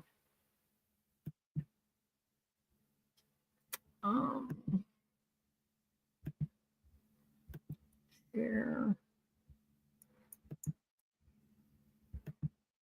So this is from Martin. So it looks like he measured Interesting. So Martin measured the width, and it looks like all of these are consistent in how far apart the wounds are. See how deep these were. That's awful. And I don't know if you guys have ever seen a dog bite before, but they bruise like hell, right? Like when the canines go into the skin, then you got to think about all that is being damaged underneath where that tooth is. So you're talking about muscle bleeding, and they bruise horribly, like horribly. Where are the bruises? Because he died not long after that. After this happened, he was dead pretty quick. It's really sad. So sad. And if he had been hit by a car going that fast, he would be black and blue. He would be black and blue. He would have broken bones. He would be a mess. True. There's not even any bruising around these dog bites and or scratches. Because he was dead when the dog got him or died soon after. Thank you, Martin. Appreciate that so much. Oh, I didn't add it to the stage. I apologize, you guys. There you go. I'm sorry. I'm a psychologist. I am not a social media maven, okay? Y'all just gotta be forgiven. Show the old lady some grace, okay? Post-mortem dog bites, right, Lady of Angels? Yeah, I'm gonna get it all together tomorrow, Martin, and we'll do the hostage video and the photographs, like of the hoodie and the all of that. And then after we talk about the dog issue, then we'll watch Carrie, because Carrie's testimony was just as horrible as Nutall. Should we call him Nutty-all? Call him Nut Boy? No, I'm not gonna call him that. My husband just looked at me like I was insane. Nutty-all. That's what we call it. He's Nutall. All right. Their medical examiner is under the same control. There are messages stating she can be cajoled to making a cause of death. I was under the impression that she refused to say that he was run over. She refused because she knew it wasn't true. Oh, yeah. The not going into the house. I don't know what's more shocking, that the cops didn't question the homeowner, or that the damn homeowner didn't come out to see what the commotion was in his front yard. I don't know which one's crazier. Yeah, it's amazing. All right. Well, so you guys are awesome, and I absolutely appreciate you hanging out and having this discussion. And wow, I'm so glad. I can't tell you how absolutely glad I am that I made the decision to watch the trial this second time. Nutty Buddy is a great name. Oh my God. Thank you, Marcia. Nutty Buddy. Yeah. Nutty Buddy and his friend Carrie. We're gonna have to come up with a name for Carrie, right? We're gonna put Shalimar in charge of making up the good names. That's a great one. Nutty Buddy. She did, but Proctor's texts were shaming him for not getting her to comply. Oh my gosh. Jen McCabe standing right there with her phone. Why wouldn't she call them and say, oh my God, there's a dead body, come out? Right? It's her family. Oh, it's so unbelievable. So unbelievable. But anyway, I'm watching it now, and day 2 and I'm just blown away already. Jen doesn't think there's a body on their front lawn. Maybe I should make sure everyone is okay right away, right? Like, wouldn't you get up and check on your kids? You'd make sure that your kids, everybody was home. It's just not realistic that you wouldn't come out, especially a damn cop. Yeah, it's BS. They all knew what was happening. They all knew. All right. You guys are amazing. And I appreciate you. And I hope if you're not subscribed already, I hope you will go ahead and hit the subscribe button, hit the thumbs up on your way out. And I look forward to seeing you guys tomorrow when we can keep on going with this. Well, I'm sitting in my chair late at night, watching crime unfold under the pale moonlight. From the darkest corners, stories unfold. True crime jewels, she's brash and she is bold. On the YouTube screen, we're digging deep into the mysteries that never sleep. From missing kids in Tennessee to angry husbands named Barry. True crime's calling and we're taking the time. So grab a seat, don't miss a beat. This True Crime Jewels got what you need. From missing people to twisted minds, we're unraveling secrets old Barry tried to hide. Every clue, every twist and turn. In the world of crime, there's always more to learn. On the YouTube screen, we're digging deep into the mysteries that never sleep. From Christopher's anger to Stephen Fisher's lies, the truth is calling and justice won't be denied. So grab a seat, don't miss a beat. True Crime Jewels on the YouTube streets. Thank you so much, love always, and I'm totally glad that you found us. I look forward to seeing you tomorrow, okay? We're chasing truth, we spot every lie. Step into the darkness, hold on tight. 2 flashlights out there in the dead of night. On the YouTube screen, we're digging deep. Barry Morphew's case is high. A boy in Tennessee won't be left behind. From the coldest cases to the ones that shine, true crime's calling and we're taking the time. So grab a seat, don't miss a beat. This True Crime Jewels got what you need. We're always watching Barry and waiting for the truth. In the world of crime, we discuss the truth. So hit that play and join the ride on this true crime journey. Join Jewels of Thought and our gemstone family.